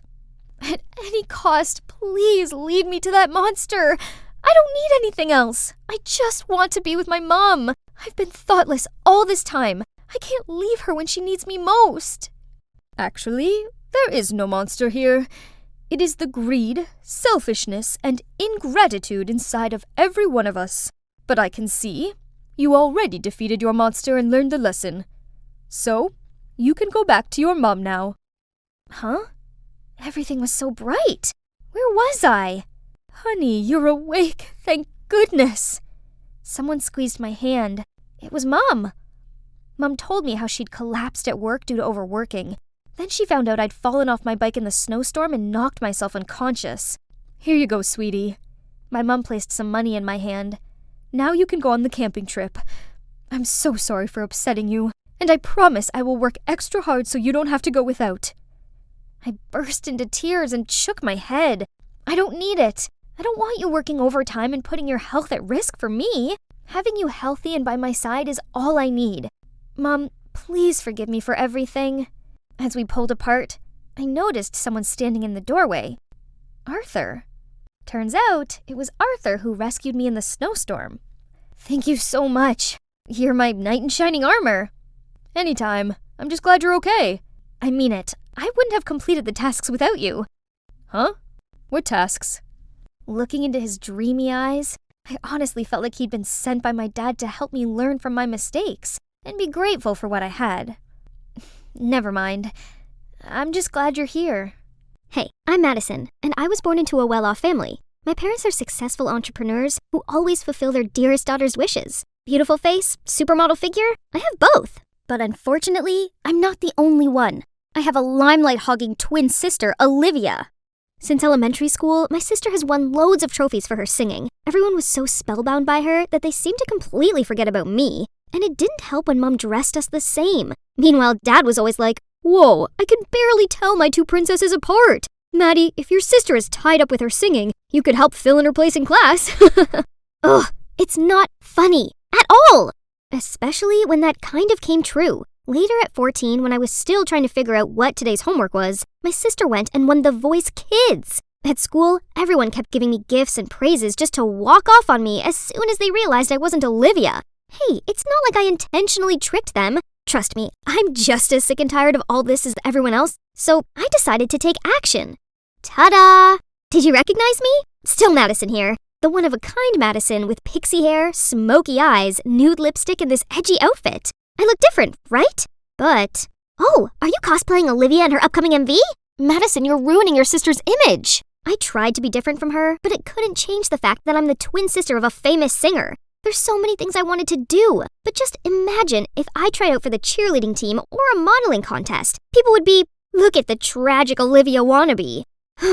The name Olivia gradually became something that haunted me, and now she's constantly gaining in fame while I remain in her shadow. I have my own dream of becoming a model too, and I've gone to every audition I could, but so far, no luck. Oh right, let's check out my new video. Maybe YouTube will be the Kickstarter for my rise to fame. Remember to remove your makeup thoroughly, and the last step is subscribe to my channel to stay updated with the latest makeup trends. It's only been 10 hours, but look at this. There are over 200,000 views and 1,000 comments. Yay! Let's see! Like if you watch this just because you thought this was Olivia. When you're boring but you have a famous sister. Olivia, you're the GOAT! Please reply to my comment. What on earth is going on here? No one talked about the video content. It's all about Olivia. Why can't I get rid of that name? I am Madison! Frustrated, I closed the laptop to leave, but turned around to see the mean girls surrounding me. Silly, you should have titled it Skincare Tips from Olivia's Sister. There would have been millions of views by now. Someone with no talent like you should just stay in the dark. Please. Shut up! Just wait. One day y'all gonna become my fans too. Finally, what a long day. But isn't every beginning tough? Me quitting would be exactly what those mean girls wanted, so I can't give up now. I was struggling to set up my camera when Mom opened the door and peeked in. You've started a YouTube channel? Why not ask your sister to help promote it? But no worry. Everyone can obviously see that you're Olivia's sister. You'll probably receive a gold button soon anyway. Ugh, what do you know? I don't even need her help. And please, stop entering my room without knocking. Nobody acknowledges my effort just because I look like her. Fine then, just wait and see. In 2 more months, I'll be 18 and be able to do one thing I've been dreaming of. That will put an end to all this unfairness I had to suffer. This is it, the moment I've been waiting for! Right here, right now, I'll be reborn. I'm ready to start my life anew. You can open your eyes and look at yourself, Ms. Lewis. Okay, 3, 2, 1. OMG in the mirror. A beautiful face. A stranger. Not like Olivia's or anyone I ever know. Finally, I can live my life with my famous sister out of my way. I wonder how my parents would react to this face that I myself don't even recognize. Hey, I'm home. Hello? But who are you? It's Madison, aren't you? What happened? Did you get plastic surgery? Plastic surgery? Didn't you say you were on vacation with your friends? Your beautiful face. Why did you? You mean Olivia's beautiful face. I'm done living in her shadow. Then I ran straight to my room, leaving them there all stunned. The next morning at school, all the girls' curious eyes were on me. And the boys? Needless to say, people were buzzing around. But there was no Olivia nor Madison to be heard. Nobody recognized me. I am the one and only now. Hey, Angel, are you lost? Let me show you around. Since when did this mean girl become so friendly? You moving here is the right decision. Our school is the best in the state. Boring! If it weren't for my parents' new investment in this area, I wouldn't be at this shabby place. This fame-seeking silly girl instantly bought my bluffing. Her eyes widened, looking at me like a puppy. Then she did everything I asked her to. Buying me sodas, carrying my bag for me, and even wiping my seat. Suddenly, Alicia walked over and nudged Zara. Where have you been? I told you to get me a latte. And who's she? Oh, this is my new bestie. And you should go get your latte yourself, as I'll be busy showing my friend here around, right? Alicia's frown face was a picture. What a solid friendship these mean girls have. But the fun had only just begun. As the teacher did a roll call, I raised my hand up at the sound of Madison Lewis. The whole class gasped, and you betcha, Alicia and Zara's bewildered faces were hilarious. Didn't see that coming, huh? By recess, the whole school had heard the breaking news. Me, Madison, just got plastic surgery. Some were showering me with flattery, while some just kept judging the size of my eyes or my nose bridge, blah, blah, blah. But no one compared me to Olivia anymore. They just forgot about my famous twin sister. That's all I need. Madison is unique. Ouch! What's wrong with you? Are you blind? It was you going the wrong way, Madison. He looks so familiar, but I still can't think of his name. It's Dylan. Have you seriously forgotten my name already? That's right! My old neighbor Dylan. His family must have moved back to town again. But how could you recognize me right away? You look a bit different, but I can still tell from your voice. Forget the past. I'm the new Madison, the best version of Madison. Then I walked away from him. Now I'm finally free to do whatever I want without being compared to Olivia. I easily got that cheerleading captain title. From this spot, I can see all the impressed spectators and Zara's look of fury. She was the former captain who got dethroned by me. Then I went on and won the school beauty contest too. Alicia's boyfriend, Sid, even dumped her to chase after me. Who's the loser now, girl? But of course, a jerk like him didn't interest me, so I bluntly rejected him in front of everyone. One afternoon while I was going home, Sid jumped out of nowhere and blocked my way. Babe, girls are lining up to date me, but I picked you. Be my girl and you'll see. Come on, just one dinner. Let go of me! Suddenly, a big-looking guy rushed in, scared Sid off, and then offered to take me home. He introduced himself as Isaac, and turns out we were in the same chemistry class. Oh God, how come I never noticed this handsome boy? Probably chemistry had sucked the life out of me every time I entered that lab room, but it's okay. We can rebuild our chemistry here now. After that day, we texted each other all of the time, and a week later, we became an item. Fast, yes, but when you know, you know. Isaac took care of me during workouts, waited in the salon for hours, and even kept me updated with fashion trends. He's just perfect. But one time, when we walked hand in hand at the mall, I caught sight of Dylan's cold face. I suddenly felt awkward and tried to avoid his gaze. Strange, but why bother? Isaac and I were too busy discussing our upcoming plans anyway. I finally released my second video, and no one mentioned Olivia. But Gigi, Bella, Lily, Maymac? Now they're seeing me like those hot girls? Ridiculous! And talk kept coming about how I look like other stars. Maybe she brought their photos and asked the surgeon to copy them, but no way can replica compete with the original. Still, isn't it better to resemble your own sibling than being some stranger's copycat? So, did I really look like a carbon copy of someone else? Again? I rushed to Isaac. He's the only one I can trust. Just a little, babe. But if you don't like it, there's always a way. So I continued to undergo many other surgeries to find the perfect, unique Madison. Isaac was always there to encourage me. He was the one who suggested what part I should fix next. Sharper jawline, thinner nose, fuller lips. He has an eye for this, right? Seems like your eyes still need some fixing. I'll take you there next week. More? I know Isaac only wanted the best for me, but after pouring my fortune on endless plastic surgeries, I was completely broke, and no way would my parents agree to lend me some. Why not ask Isaac, you wonder? I can't do that. I'm not a gold digger. The surgery appointment was coming up, but I still couldn't gather enough money. What to do? What's wrong? Fighting with your guy? Desperate to offload, I blurted out my problem. So, could you help me out? I'll pay you back as soon as possible. I don't know why you think you need all this surgery. If Isaac really loved you, no way would he make you do this. Let me knock some sense into this dude. Dylan seemed so mad. I tried to pull his hand, but to no avail. Thank goodness someone blocked him. That's Olivia. I don't know what she said, but Dylan calmed down and went inside.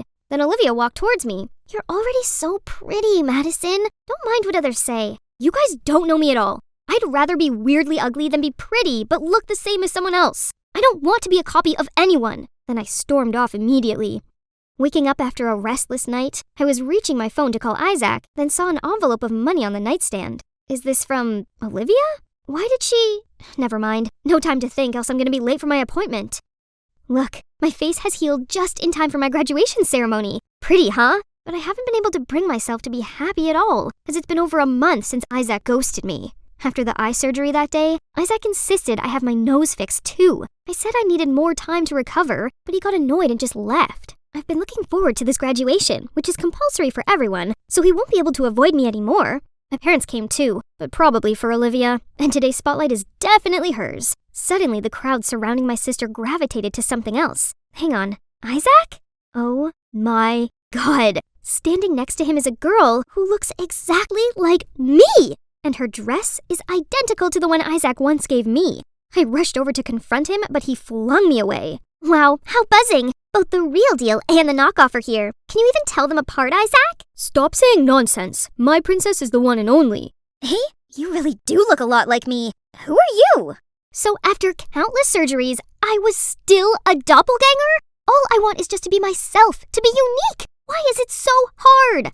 I felt rage filling up my body. I ran to the restroom to calm myself down, but it didn't help because I overheard the truth. Isaac and Naomi broke up when she moved abroad with her family. Guess she's back now. Yeah, how much he must love her to do all this. Great, now I get it. Isaac only wanted me to get plastic surgery to look like Naomi. But once his ex is back, he threw me away like a broken toy. So the gossip girls at school are definitely not missing out on this chance to mock me. Girls, stop! My sister, it's you who needs to stop. Don't you know you're the cause of everything? Calm down, Madison. It's completely normal to look like someone. To me, and to your family, you've always been the one and only Madison. No! I've never been seen as the only one! Then I told Dylan everything I'd bottled up inside, why I absolutely needed plastic surgery, why I was so obsessed with the fact that I resembled my sister. Everybody had always thought of me merely as Olivia's shadow. I never knew that's how you felt. I'm sorry, Madison. We are such bad parents. Startled, I turned around to see everyone. Madison, I've never looked down on you. I only thought I could use my reputation to make things easier for you. We always try to do the best we can for you two. We thought this change in appearance was what you wanted. If only we'd realized the painful reason behind it. Oh, wow. They actually cared this much about me? I cried even louder and ran straight into their open arms. Maybe Dylan was right. Maybe I really am special just for who I am, not for what I look like. The next day, I went to school to clear out my locker. High school is over. Now I can shake off all the bad memories I had here. Let's start things anew. Oh? Finally found you. Naomi, right?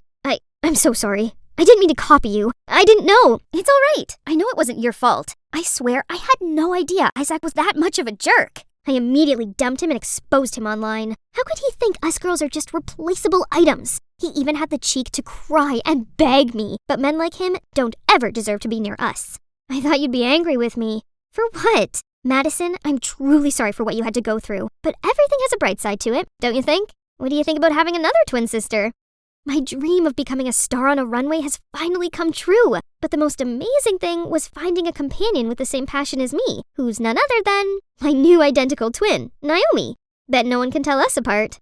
Miss Madison Lewis, would you go on a date with me after this? Oh, but I'm Naomi. Don't ever think you can fool me, Madison. You've always been different in my eyes.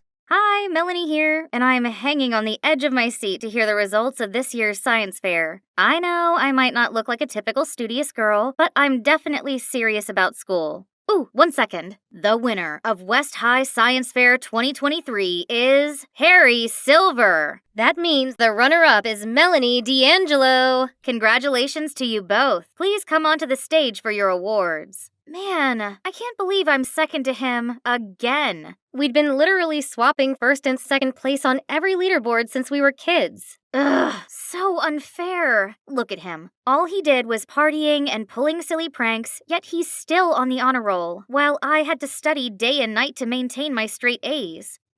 Mom's taking quite long. What's that commotion over there? This calls for celebration. What do you guys think? Olive Garden? Yes! Geez, can you keep it down just a smidge? Come to think of it, people like Harry just have it all, while I only have Mom by my side. Oh, she came just in time! Dad left us for another woman a while ago, so my mom had been struggling every day being a single mom. She must be really sad and lonely, so I'd never mention Dad anymore. Poor her. The more I felt for Mom, the angrier I was at Dad. Only my bestie, Izzy, knew about this, 'cause, you know, it's hard to open up when you're from a broken home. Luckily, there's one thing in this world that could raise my spirits, as well as my heartbeat, in these dark, gloomy days. My dreamy crush, Cameron. Last year of middle school was coming to an end, so I gotta make a move with Cameron fast. The problem was, every time I got close to him, that party pooper appeared out of nowhere to make fun of me. He kept calling me melanin, 'cause that's what you lack, and bothered me nonstop. We had never gotten along, but seriously? What's wrong with him lately? He picked on me way too much, and why only me? I can't believe everyone thinks he's a model student. To me, Harry's no more than the most annoying bug. All right. Hair, makeup, pearly white teeth, check. I'm giving it another go today, waiting for Cameron at his locker with my love letter in hand. As soon as I saw his gorgeous face, I took a deep breath, then put up the sweetest smile, but all of a sudden, someone messed up my hair from behind. Ouch! I turned around to see the culprit. Harry, you look hot. And it generates electricity, too. Now you can charge your phone with your hair. Thank me later. Oh my god! Nobody should see this Medusa hairdo. My plan to confess failed again before it even started. All thanks to that clown Harry. Wait, isn't that my dad? He was walking out of the principal's office with a much younger woman and a boy my age. From what I gathered, they're saying that his son would go here. Seeing how my dad's starting a new life with his new family, I couldn't help but feel sorry for Mom. This is all that woman's fault. If she just disappeared, things could go back to the way they were. But that's merely a wish, and me and Mom just have to put up with this boring, unhappy life day by day. Voodoo for dummies? Was some higher power listening to me? This sounds like an answer to my problem. I ordered the book immediately. I started studying all kinds of spells and rituals in it as soon as the package arrived. Voodoo dolls? Interesting. The next day, I went to find Izzy ASAP. Hey, I'm thinking of using a voodoo doll on my dad's new wife to bring my parents back together. What do you think? Does it really work? I don't think. Yo, Wednesday. Sorry. Yo, knock off Wednesday. Harry Silver, you are so dead. But wait a second. You know what? We can test it out. Harry would be the perfect guinea pig. What? Him? He's just being his playful self. What if voodoo actually works? Harry doesn't deserve it. Well, I don't think so. Let's make a doll for our little preppy boy then. Crocheting a doll's easy. However, the tricky thing was getting my subject's hair, and you bet I won't get physically close to Harry even if someone pays me to. So I got this, a Ouija board. It will help me figure out the code for his locker. There must be a few strands stuck on the fancy hairbrush that he kept inside. Ugh, but none of the combos worked. This is the 10th time already. How about this? There we go. But there were only books inside. Boring. Then the soccer team's changing room it is. I will definitely find something on his uniform. Let's see. Harry Silver. There it is. Aha! Gotcha! I was about to flee the scene when I suddenly saw a boy with only a towel around his waist. Ah! I sprinted to the door and dashed straight through the hallway. That was close. Okay, I still had a voodoo doll to finish. And it's done. I excitedly show Izzy last night's work. Pretty good, huh? It has Harry's hair, too. What? How do you know it's really Harry's? What if it's somebody else's? Well, Hey, did you hear some perv with panda eyes was creeping around the boys' changing room yesterday? Go away. But don't worry. Starting today, we'll take turns guarding the entrance to catch them. Oh, what a coincidence. You fit the culprit's description perfectly, Melanin. But you're definitely not that pervy, are you? I was so mad I felt smoke coming out of my ears. I wish my gaze could kill that brat. Mel, you're squeezing the doll's arm. It's gonna come off. Whoops, my bad.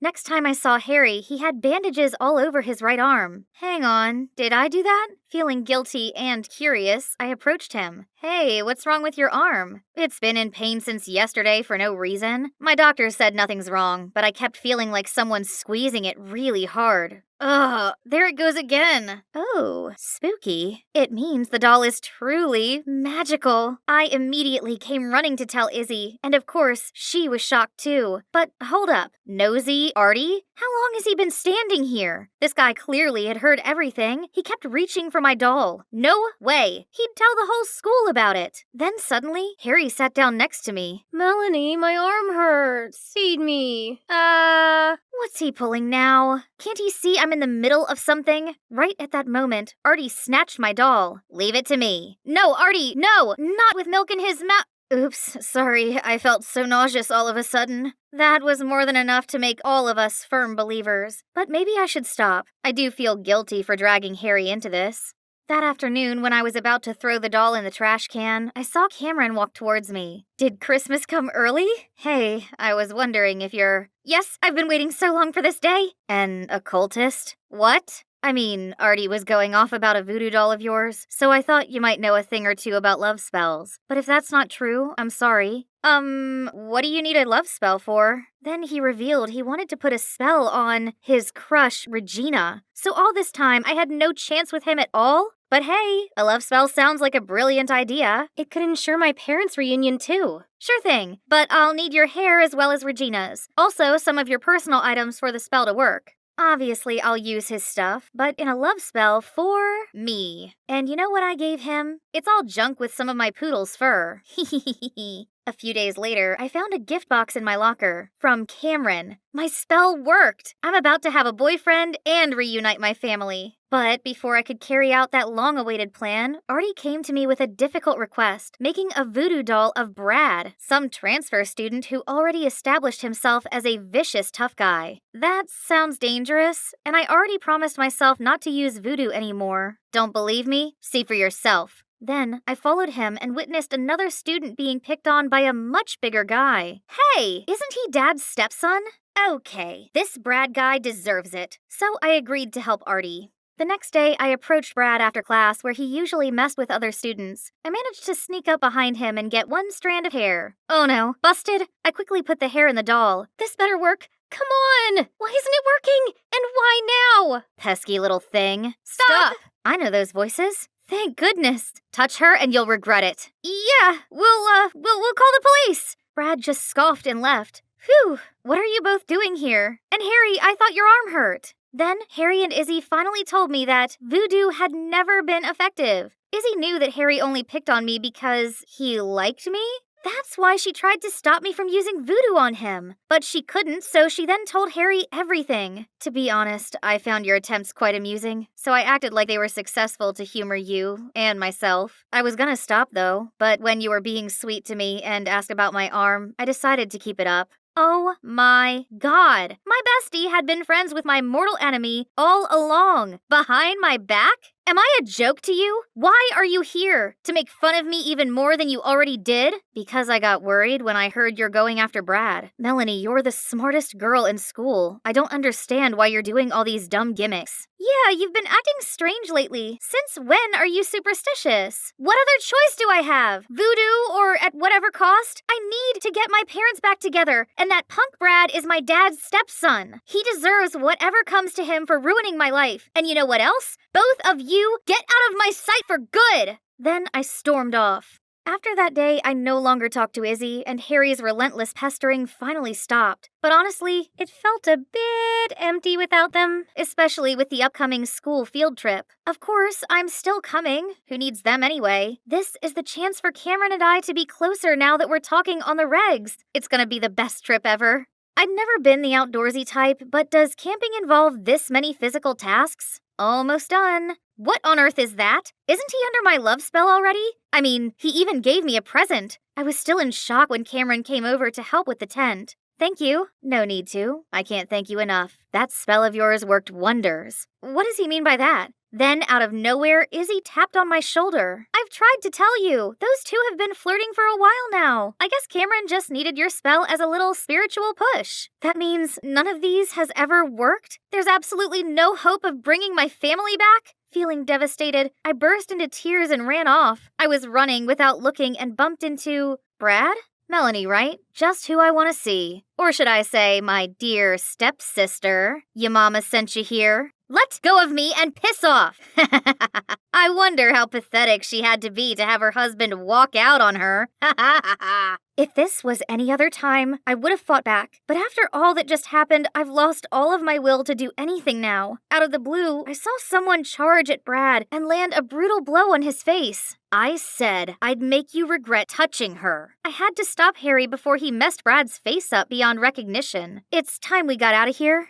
Why did you come help me after everything I said? I'm kinda used to your coldness. Besides, my love language is following you around and teasing you until you notice or get mad at me. Silly. I know. On a different note, I thought you knew that voodoo was useless. Yeah, so I thought of a love spell to get my parents back together. Then my family will be whole and happy again. But I know it now. There's no such thing as magic. Why not? Magic is alive and well inside you, and it is called forgiving. It cannot punish those who hurt you and your loved ones, but it can help you let go of your pains and sufferings. What are you trying to say? I mean, no magic can make your dad come back, but someday the pain he caused you won't ache anymore. Eventually, your mom and you will heal and lead a fulfilling life without him. I never took this goofy guy for the philosophical and mature type, but I guess he's right. I'd been so caught up in my own bitterness that I didn't realize moving on was was an option. When my mom picked me up, I decided to finally ask her about my dad. Unexpectedly, Mom told me that of course it was sad at first, but she's actually doing fine these days. Life's supposed to have its ups and downs. As long as we welcome them with open arms, everything will turn out all right in the end. After all, your father will have the life he wants, while we get on with our lives. Turned out I was the only one chasing the past all this time, when what I actually needed was closure. Mom's words were more than enough to put this grieving period behind me.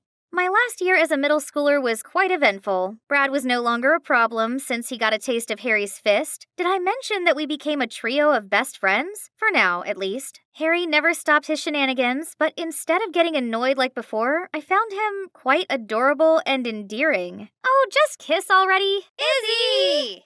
Not every day a girl outside the aerospace community like me could attend this creative science festival thingy, but here I was, all thanks to my genius boyfriend Mike, who just got accepted into MIT's aerospace engineering program. This is all really interesting. So great that Mike brought me here. Hey, you ruined my project. Who are you? Sorry, I'm Mike's... Mike? I can't believe he's talking to another girl when his girlfriend is in trouble here. The girl followed Mike and immediately fixed the model I just broke. Such an unfortunate brain behind her flashy clothes. Shh, keep it down. She's Mike's girlfriend. Really? Our valedictorian is into airheads? Huh? I thought Mike and Liana were a thing. Liana, the pretty girl who just fixed a freaking spacecraft model in a split second, is being paired with my boyfriend? I'm Chloe, by the way. Sorry, I didn't introduce myself sooner. I just, never felt so self-conscious before. Mike and I have been together since high school. Back then, I was popular and had many boys chasing me. Everyone seemed amazed that a girl like me was with a nerd like him. But now, Mike's already an intern at NASA despite being only a freshman. Looks like he's a celebrity among his peers, and I was just his brainless girlfriend. For the first time ever, I felt like I had no place being such an elite student's girlfriend. I couldn't stop thinking about what happened at the science festival, so I decided to talk about it in my talk show, Bubble Buzz. Although I didn't show my face, I had heaps of listeners, and every time the show was on, they flooded my comments section with excitement. Welcome back, my friends. So today's topic is, can a person's heart change when they go to college? I have a friend, Sally. She's been with her boyfriend for 2 years, 10 months, and 21 days. But now he's gone to college in another state, living among new friends and new girls. Should she be worried that she'll become old news? Obviously, out of sight, out of mind. Your friend should dump him before he does. No matter how good a relationship is, it can't escape the 3-year curse. The 3-year thing is real. All high school romances are doomed in the real world. Mike and I had been together for almost 3 years. Was this 3-year curse really hitting us? Every comment seemed to believe it, while user Twinkle Star seemed to think this whole curse was silly. Curses don't exist. Relationships aren't easy. Both partners have to be willing to make an effort in their long-term relationship. 2 years or 10 years, it's irrelevant. Why does someone as serious as Twinkle Star listen to my show anyway? Since my early days hosting the show, this person always comments with confusing and boring quotes. I'm sure the curse was not a silly thing at all. Whether it was my 3-year friendship with my first best friend Ella, or my parents divorcing after 3 years of marriage, the 3-year milestone was real. Actually, I do know one couple who beat the curse. They're my grandparents. Grandpa's rather a cold and reserved person who only had eyes for his wife. So I asked Grandma what the secret to their successful relationship was. First, be grateful for your partner and not take love for granted. Second, know him better than you know yourself. Third, learn to forgive and apologize. Was that it? That wasn't exactly helpful. Our relationship was in a life or death situation and I needed to really do something. Right that moment, someone appeared in the kitchen and I couldn't believe it. My sister Mindy. I hadn't seen her in ages since she moved out with Dad. I explained my fears to Mindy and she seemed to understand exactly why I was so concerned. Don't worry, sis. I'll stay here for a while so I can help you two overcome this curse and reignite your passion. First of all, as Mike's the biggest nerd I know, you need to appear more academic. Taking Mindy's advice, I gave myself this academia aesthetic, then went to see Mike at the amusement park. Oh look, there he is. Huh? Chloe? You look different. Since when did you wear glasses? I've, always worn them, Mike. You must not have noticed. I stayed up late last night to watch a physics documentary. Now it's time to impress Mike with my knowledge about how water fountains actually work without electricity and run solely on gravity. How the fat in ice cream impacts the freezing point, and I could taste the fat droplets. and how G-force and inertia were taken into account when mechanics made roller coasters for the thrill. But he didn't seem impressed at all. Chloe, you're not yourself today. Are you okay? I'm not okay. I've been wiggling my foot at you for ages, but you never noticed my undone laces. You didn't let me try your ice cream first, as you always do, and you didn't notice the effort I put into learning all this sciencey stuff for you. I'm sorry. I have this big project on my mind, and... Mike Jenkins, you've changed. The Mike I know and love was attentive and wouldn't let me walk around with untied shoes. You don't love me anymore. It all got too much for me, so I hurried off. Well, as quickly as I could with my shoelaces flailing. As soon as I got home, I phoned Mindy and told her everything. I was so lucky to have my big sis. OMG, he did what? It sounds like he just doesn't care about you anymore. Do you think? Maybe he was just... No, if he cared, he would have come after you. Instead, he let you walk on dangerous sneakers. Mindy was right. Mike grew cold on me. This 3-year curse was real. Now what should I do? There's only one thing. You'll have to test him. I've been sitting here for the past hour, and Mike hasn't... Here he comes. This was Mindy's idea, faking a car malfunction and calling Mike for help. Wow, you're so good. I'd still be stranded here alone without you. You could have asked someone else, or called a garage. There wasn't even anything wrong with... It doesn't matter. But you're my boyfriend. Yes, your very busy boyfriend who lives in a different state. Anyway, I got a dash, and we'll have to take a rain check on next week. I have a lot on my plate. Then Mike left, leaving me more afraid of losing him than ever. As if he just left. His new environment changed him even more than I thought. Chloe, you have to infiltrate his space now before you lose him forever. So I went sneaking into Mike's dorm room and transformed it from nerdy to romantic chic. I hear footsteps. I better hide. I can't wait for him to see it. There's Mike, but... Huh? Who's with him? Oh, wow. Romantic much? Then the other person started taking their clothes off. I leaped out of the closet ready to tackle this man-stealer to the ground, but... Hold on a second. That's actually a man. Mike's roommate, Gus. Chloe, what are you doing here? I'm sorry. I just wanted to surprise you and ask you to come on a date with me today, tomorrow, whenever you're free. I told you I'm busy this week. I have an inspection tomorrow. So, you mean I'm bothering you? You don't need me anymore? Here, you can use my ID card and go with Mike to the inspection. Make it a hot date. That's very kind of you. Thank you so much. One way or another, my infiltration mission was a success. The next day, I came to this technical area with Mike and just stuck to him, not knowing what else I was supposed to do. Chloe, don't touch anything, okay? Mike, there you are. You have to come and see this. She dragged him off, and did she just smirk at me? Ugh! What an awful pick-me girl. She was obviously trying to separate us. No way was I gonna let her get away with that. I'd show them all that I deserved to be with him. While Liana's by herself walking around with a VR headset, I came to tell her to keep her hands off my boyfriend. Oh, there you are. Stay away from Mike. Little do you know that he has a girlfriend. You're just a clingy airhead that he's too polite to break up with. I'm the perfect girl for him, not you. I'm the most influential radio host on social media, and a third wheel like you call me an airhead? I'll make sure everyone knows what a horrible person you are. Really, so scary. As if I'll be worried about those pathetic gossip girls. How dare she? I pushed her, and suddenly, smash! Her headset broke into pieces on the floor. Oh no, Mike told me not to touch anything. What are you doing here? What happened? I'm so sorry, Chloe. I know that you're not okay with this whole thing, but I'm Mike's teammate, and we have to interact a lot. Nothing is going on between us. You're overreacting. Then she ran away in tears like she wasn't at fault. She's lying. I didn't say that. She said she wants. Chloe, enough. I'm too busy to worry about what chaos you're gonna cause next. I think we should take a break. He took the ID pass off me, leaving me feeling like my whole world had crumbled. After crying an ocean of tears, I decided to make this right. I threw away my ego and texted him first, but before I hit send, I received a message from Mike saying he was sorry and we would have a trip to celebrate our 3-year anniversary. This meant we weren't over and the curse wasn't true. Ooh, I needed to figure out which outfits to bring. I got everything packed and ready for our vacation of a lifetime. It was gonna be so romantic. But all of a sudden, Liana rushed to us and flung her arms around Mike. My pet dog, Nova, she's passed away. I can't be alone right now. I'd rather die. That lying party pooper. Poor Mike didn't know what to say, so she just jumped in the back seat without my permission. No problem. The more, the merrier. I'll invite my sister to join us too.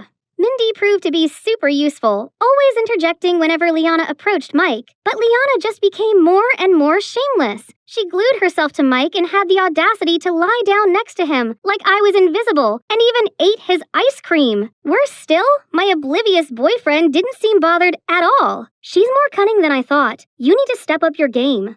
It was such a beautiful night, but that third wheel Liana was buzzing around Mike like a mosquito. Then she started talking about physics stuff, and now he's so caught up in their conversation, I may as well have disappeared. How could I make Liana see Mike loves me, not her? Well, I wasn't sure if he loves me anymore. Chloe, you long for attention so badly you're willing to hurt yourself. She's already hurt because of you. This is her special 3-year anniversary, and you invited yourself like how you've always wormed your way in. I bet you don't even have a dog. I diverted my gaze from a fake crying Liana to a confused-looking Mike. Chloe, what are you trying to do? I'm worried you've lost your passion for me because we're at the 3-year mark. We have different interests, and I can't help but feel insecure about us. If you keep acting like this, well, I just don't know. I've been thinking about our future too, and I've decided it's time for us to... Oh, no, this isn't happening. I think I'm pregnant.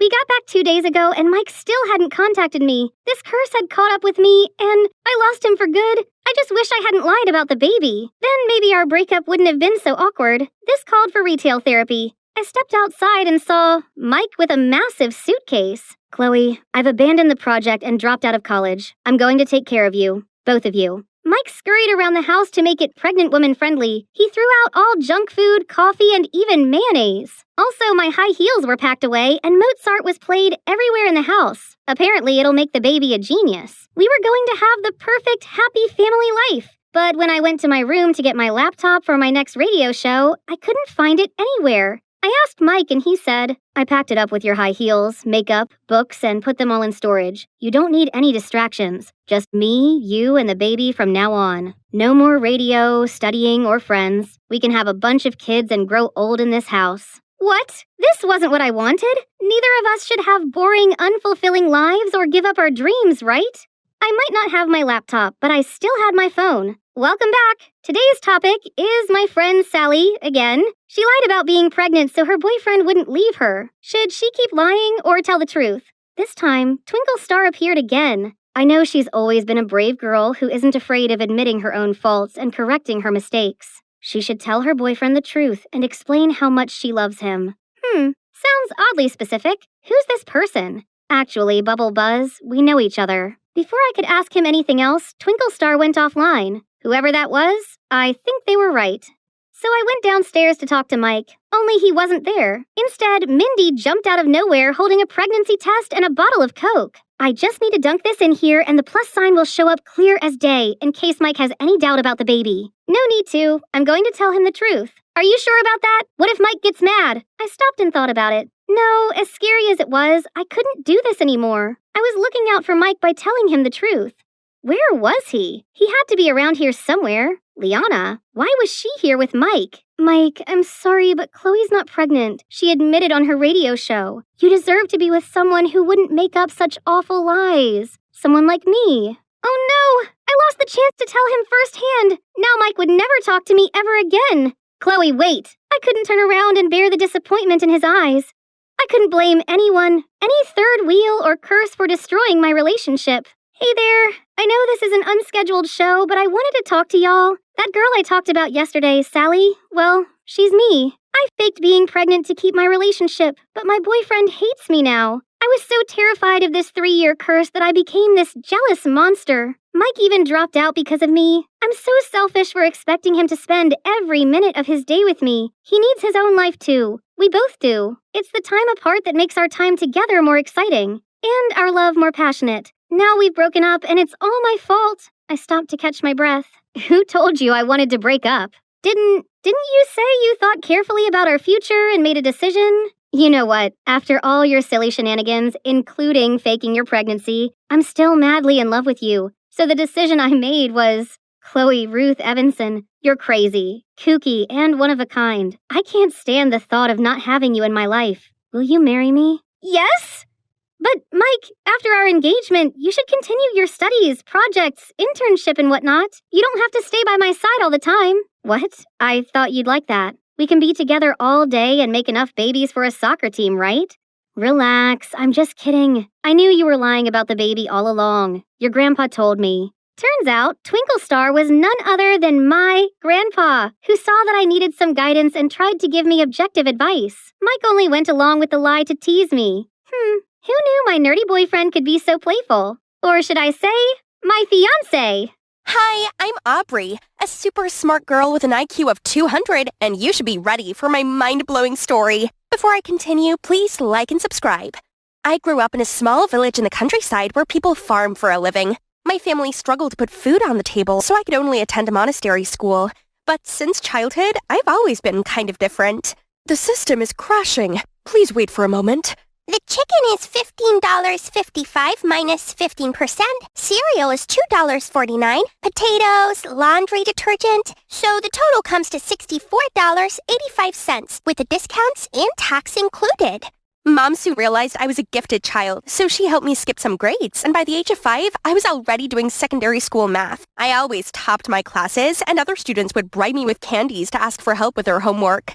At the age of 8, I scored 760 on the SAT math and won the spelling bee competition. I became a phenomenon in the area, and reporters even gave me the Stanford Binet IQ test, which showed I had the same intelligence as a 22-year and 11-month-old person. My parents were super proud of me, especially my dad. Dad, they all gave me Lego and comics for rewards, as if I was an 8-year-old. Yeah, they're wrong. You're 8 years and 5 months old already, little lady. He was the only one who could spark interesting conversations with me. That is, until he fell terribly ill. But good surgeons were nowhere to be found in this remote countryside, and we couldn't afford to take him to the center either. We were desperate to see his situation get worse and worse. Then he passed away, leaving us in the depths of despair. Soon after, Mom couldn't afford my school fees anymore, so I had to drop out. Aubrey, I'm so sorry. Don't worry, Mom. There's nothing the school can teach that I can't learn by myself. So she signed me up for a library membership, and turned out the best memories I cherished were here, where I could immerse myself in interesting knowledge from all around the world. I was walking down the aisle, absent-mindedly running my fingers along the spines of the books, when one caught my eye. And the memories of my dad rushed back to me. If he had been operated on, he'd not have lost. I started turning the first few pages and was captivated immediately. Then suddenly, a fiery desire sparked in my heart. I want to become a surgeon. So I studied every medical book I could find, especially the ones from this author, and decided to save money to enter medical school as soon as possible. To get closer to my dream, I moved out to the city and applied for a job at a coffee shop right next to the medical school. Only... You've broken 10 plates this week already. Are you trying to break a record? Come on, boss, it's just some plates. Not like I burned the whole shop or something. This will be deducted from your salary. Repeat this and you'll be fired. Okay, that's my fault, but I knew he wouldn't fire me. There's no one else who could memorize so many orders all at once, even Diner Dash Master. Later, I was going to serve a group of students when I heard they were discussing an emergency case. We have to remove that blood clot in segment 4 of the liver and flush the left lobe. Definitely have to start at the middle hepatic vein. Is this dude serious? Absolutely not. A less intrusive cut would be along the falciform ligament to allow access to segment 3. Everyone fell silent and looked at me like I was an alien. Suddenly, the middle-aged man among them stood up. Nice work, young lady. Your method is much more efficient than my student's answer. Which class are you in? Oh, I'm not a medical student, but I aspire to be one day. The man asked me to sit down and continued asking me other medical questions, and I answered them all with ease. My adrenaline was rushing. Since my dad passed away, I hadn't had such an interesting discussion. Then, a few days later, the man came back and revealed that he was Dr. Sean Lewis and the principal of the medical school. OMG, you're my favorite author! I admire you so much! Thank you, young lady. Anyway, I came here today with an offer. I was impressed by the knowledge you have in the medical field, and I think you deserve a full expense scholarship to the most prestigious medical school. Can someone pinch me now?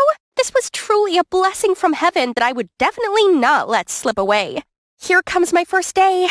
I went to school extra early to explore as much of the campus as possible. This place was so much bigger and better equipped than my old school. I was looking around the hallway to find my class when someone bumped into me. Oh, isn't it the gave the wrong answer guy at the cafe? He just coldly said sorry and hastily headed to the class over there. 412? It's my class too. I learned that he was Henry, the top student of the class. But obviously, he wasn't that good. They'll see. All the theoretical classes didn't make me break a sweat, and I even spotted some mistakes made by the professors. When lunch rolled around, I went to the cafeteria, approaching the first group that caught my eye, and they seemed to be friendly. Want some of my fries? Potato fries contain a high amount of trans fat, which is associated with type 2 diabetes, heart disease, and obesity. One day you'll have a stroke, and then you'll know why. Thank me later. They all pouted and left right away. Did I say something wrong? Right then, a nice girl came to me. I'm Laura. Mind if I sit? Sure. Then she told me she was isolated too, just because she wasn't as smart as the other students here. Why are they so mean? Hey, why you gotta be bothered by those toxic people? Do they give you a penny for your thoughts? It's not about how many friends you make. It's about finding one that knows your worth. You're right. I'm Aubrey, by the way. I know, I was in the same class with you this morning. And the way you argue with our professor? Wow, that's impressive. Laura and I quickly became friends. It's great to have her around who could truly see my brilliance and always encouraged me to express myself. Today came a big event. A conference was held by none other than Dr. Lewis. But little did I know that this event would become a battleground between Henry and I. Determined to impress Dr. Lewis, I eagerly raised my hand at every opportunity to answer his inquiries. Each time I did, Henry would swiftly raise his hand as well, competing for Dr. Lewis's attention. We argued back and forth, neither backing down until the end of the conference. After that, Dr. Lewis announced that there was one slot available in his upcoming research project, which would go to the top student of this term. The room buzzed with excitement and anticipation. My heart skipped a beat, for working with Dr. Lewis had been a lifelong dream. However, other students started cheering Henry's name. Jeez, I swore I would beat his butt off and show them who deserved it. Time to prove that I was not only unmatched in theory, but also in practice. I was the very first one to finish stitching up the incision. But as I reached for my gauze, I couldn't find it anywhere. It must be around here, I swear. Oh no, I left it inside the dummy.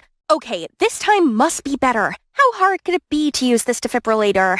But then I accidentally touched the metal pad and got shocked and fell backward. I kept trying in many other practice sessions, but that sucked. Aubrey, this cast looks exactly like a chicken thigh. Do it again. But the most annoying thing was that Henry excelled in all of them and other students started mocking me. After that, I went outside for some fresh air and deep down, I was so disappointed in myself for all my failures. Suddenly, a hand gently patted my shoulder. It was Laura. I couldn't help but hug her and start sobbing. Laura, what if I was wrong about myself? I failed at everything and people started humiliating me. Oh, they just envy you. Nobody can beat your academic scores. That's why they gloated at your failure in practice. But that big brain of yours is what matters the most, right? Yeah? And an opportunity is coming your way. There's an intelligence contest next week. If you win, everyone will have to recognize that you're the best, including Henry. Talk about Laura, my savior. I'll try my best. Just wait and see. A few days later, Laura took me to the library in a private study room. She helped me set up my laptop and left me alone so I could focus. Good luck! I participated in an online oral contest over Skype. There was a panel of judges who asked questions, and all I had to do was answer them verbally. Easy peasy. Now I just need to wait for the results. The next day, I went to school as usual, but then suddenly was called to the principal's office. Dr. Lewis might have known about that competition and saw my name on the top list. I was about to brag about my performance when he accused me of helping other students cheat on their exam. Then he showed me a voice recording of me answering the questions. Wasn't that for the intelligence contest? But Laura said, Dr. Lewis, just wait. I can explain. I frantically called Laura, but she refused to pick up. Enough! I'm so disappointed in you. You're expelled from this moment. Feeling lost and crushed, I trudged myself to a bench in the schoolyard. Hey, are you okay? Okay? You're mocking me? Now that project slot is yours. Happy much? Get out of my sight, now! Suddenly a stack of papers fell onto my lap. You might need this. Good luck. I believe you're not a cheater. I confusedly flipped through those papers to see that these were all of Henry's notes from this semester for practice lessons, which could not be found in normal textbooks or lectures. I kept on turning to the last page and saw a scribble. Know your worth. Something awakened inside me, so I swallowed my pride and ran after Henry. Hey, wait! I've been wrong about you the whole time. I'm sorry. Don't be. It's my fault to act competitively too. I had no bad intentions. It was just the motivation for me to study harder. I swear. But it's a pity if the medical industry loses someone like you. Well, I'm not so sure anymore. I'm used to doing everything so quickly and I can't be patient, which probably explains my clumsiness. That I can help with. Genius is 1% talent and 99% hard work, you know. Since then, I often went to Henry's house to practice. We studied together and he taught me many tips to stay calm, patient, and focused. And turns out, he's also quite the adorable type. Here you go. Thank you, doctor. This is the best stitch I've ever had. One day, I ran into Laura at a gas station. She tried to hide, but I ran straight there to catch her. How could you trick me like that and just disappear like nothing happened? I'm so sorry, Aubrey. I was so blind and just wanted to help those who are bad at studying like me. I never expected it to be that serious and you'd get expelled. And now, why are you here? It's just the medical profession was not my thing, so I quit. But Aubrey, please forgive me. I'm really ashamed of what I did, and you were the only one who had truly been kind to me.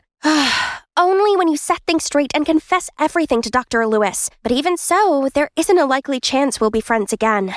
So the next day, Henry took Laura and I to see Dr. Lewis. Aubrey, Laura, what are you both doing here? Dr. Lewis, I was the one behind the cheating case. Aubrey had no idea and didn't deserve to be punished for my fault. I've been practicing a lot too, sir. Look at these. I've been so careful with every single one.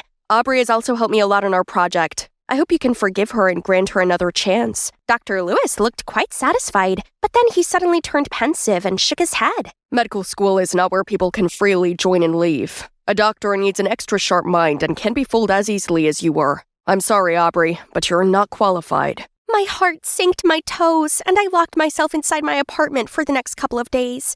It wasn't until Henry knocked at my door that I actually went outside. He said he wanted to cheer me up and bring me to his favorite restaurant. I sat down waiting while Henry went to get the drinks. Hey! But a second later, he slipped on the stairs and fell down with a thud with all the broken glass scattering around. It's all right. I think I only twisted my ankle. Not a big deal. But my stomach dropped when I noticed a trail of blood on the floor and something protruding from his ankle. A large shard of glass. I swiftly dialed a 911 while Henry winced in pain. Aubrey, you have to administer first aid. Oh, right. I called for the restaurant staff to get the first aid kit, but it was clear that the situation was dire. Henry's face grew pale as blood continued to trickle from the wound. I held the wound closed to stop the blood, but my heart felt weak. I couldn't bear to see him suffer. You trust me, Henry? What do you mean? Yes? So I immediately pulled out the toolkit that I brought around in my purse. Henry bit down on the tablecloth beside us, and I started the procedure. I maintained a steady stream of chatter, trying to distract him from the pain, but it wasn't helping. What doesn't kill you makes you stronger. What? Just to distract myself from the pain. Okay, go ahead. Stand a little taller. And done. When I looked up, there was a crowd cheering in awe and admiration. Guys, I caught the whole thing live. The video of the incident quickly went viral. That night, I tossed and turned in bed, unable to contain my excitement. I saved a human life! Reading the comments of the video filled me with a renewed sense of motivation to pursue my dream. The following morning, I was jolted awake by a notification on my phone. It was an email from Dr. Lewis himself. I headed to Dr. Lewis's office, and to my surprise, he told me he saw the video and gently said, Aubrey, I was once like you, arrogant and overly reliant on my natural intelligence. Then, a mistaken surgery left me with regret that I will carry with me for the rest of my life. However, after watching the video, I'm glad that you changed. I saw your humility and eagerness to learn, so I'll give you another chance. So, here I am. You have no idea how much I missed this hallway. Welcome back. How's your ankle doing? Much better, thanks to you. How about a celebration dinner tonight? Sounds great, but promise you won't need me to operate on you again. I was scared to death. Ahead of me still lay a long road, but I believe the day I become a skilled surgeon is closer than ever. And soon I can perform more life-saving surgeries for the less fortunate. Dad, I will make you proud. It was the last lap and I was in the final stretch. There was only one car ahead of me and I could see the finish line coming close, so I pushed on the acceleration as far as it could go. Suddenly, I heard a weird noise coming from the engine and lost control at once. The car started spinning like crazy and off the track onto the grass. Hi, I'm Natalie, and it's me behind that wheel. You may be wondering how I got myself into that situation, so let's begin from the start. I was born into a racing family, so the passion for sports naturally ran in my veins. But my life somehow resembled Maggie Payton in the movie Herbie, as my dad didn't allow me to race. Instead, he put all his faith in my adopted brother Jeremy, and by pouring everything he knew into teaching him, with a hope that he'd become a great racer. Only the explanation to this wasn't as complex as in the movie. My mom passed away when I was a newborn, but no vehicle accident was involved. It's just my dad was of the opinion that Ladies should be gentle and sweet. So he forbade me from participating in racing or anything even remotely dangerous. Despite that, growing up with Jeremy by my side was truly a blessing. Although not related by blood, we were very close. Jeremy often let me take the wheel of his race car without Dad knowing, and he even taught me all he had learned from Dad. Over time, I was able to catch up to him in terms of racing prowess. Today, he had a big race, and as usual, I went to his room to check on him. But he was still in bed. His face was pale and obviously he was in pain. Jeremy, what's wrong? I think I got food poisoning from that gas station hot dog. Gosh, just drop it. You can't drive in this condition. I can't. This is the qualifying round for the championship season. Dad will be so disappointed in me. So, there's only one way. Hey, I can drive in your place. Are you crazy, Natty? Blah. Jesus, see? There's no time. Under the racing gear, nobody can tell us apart. He was reluctant for a while, but finally gave in. So here I am, in a super cool appearance. I felt a wave of exhilaration that sent me sprinting to the track. Passing other racers with deft accuracy, I left trails of smoke in my wake as I smoothly swerved into the tight turns. When I reached the final lap, I gave it my all and finished in first place. Yippee! I got back to the waiting area after the race, then was suddenly dragged away.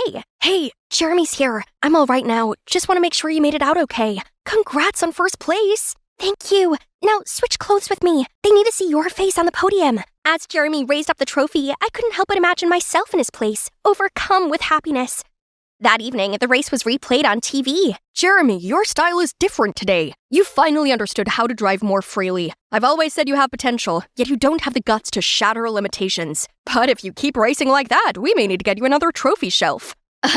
Yes, I'll try. You were really cool today. Keep up the good work.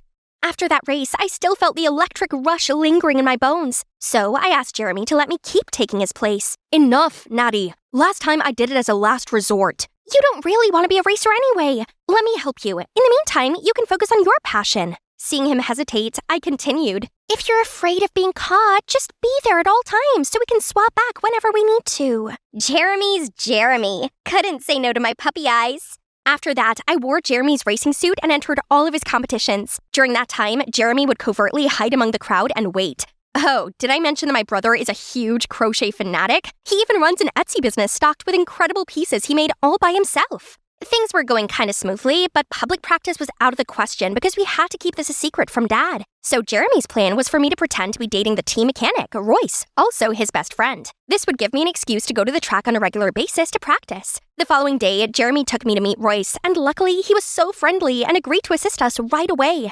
Although balancing school and racing was hard, I still nailed it beautifully. At school, nobody knew I came from a racing family as we never appeared together in public. Not to brag, but a lot of guys were smitten with me. However, this dude, Liam, stood out. He's actually Jeremy's biggest racing rival, so I couldn't help but laugh internally as he made many attempts at wooing me in school. If you were a vegetable, you'd be a cucumber. Just to turn green with envy at me on the racetrack, as he had no idea it was me under this costume. It made sense, given he hadn't lost to Jeremy this many times before. Yeah! Hey, Jeremy, what's your deal? Your racing style has changed so drastically. Just then, a staff member from our team turns to me. Yeah, and you've been really quiet lately. I'm just focusing on the competition. And so, this began my official rivalry between Liam and I. We were racing neck and neck, but all of a sudden my engine died and stopped in the middle of the track. I watched as a few cars zoomed past me and Liam took the win. My win. Seeing that dude get out of his car and reveal his smug face had my blood boiling. The next week, I was in another race to make up for last week's fiasco, but this time I had a flat tire. Were the racing gods against me beating Liam? Due to my recent losing streak, some of my sponsors threatened to have their sponsorship withdrawn if I don't win the next race. So this time, I got Royce to triple check that the car was ready to race. I scrutinized every nook and cranny, same as the last few races. If something goes wrong again, then my guess is that you have a petty guy willing to sabotage you. My next race was going well, but on the last lap, as I reached a tight turn, I pressed on the brake and my car was not slowing down. Time seemed to slow as the wall rushed closer. My palms clenched the steering wheel. It was a dance of split-second decisions and instinct, but I managed to swerve, the tire screeching in protest as I narrowly avoided disaster. Close shave.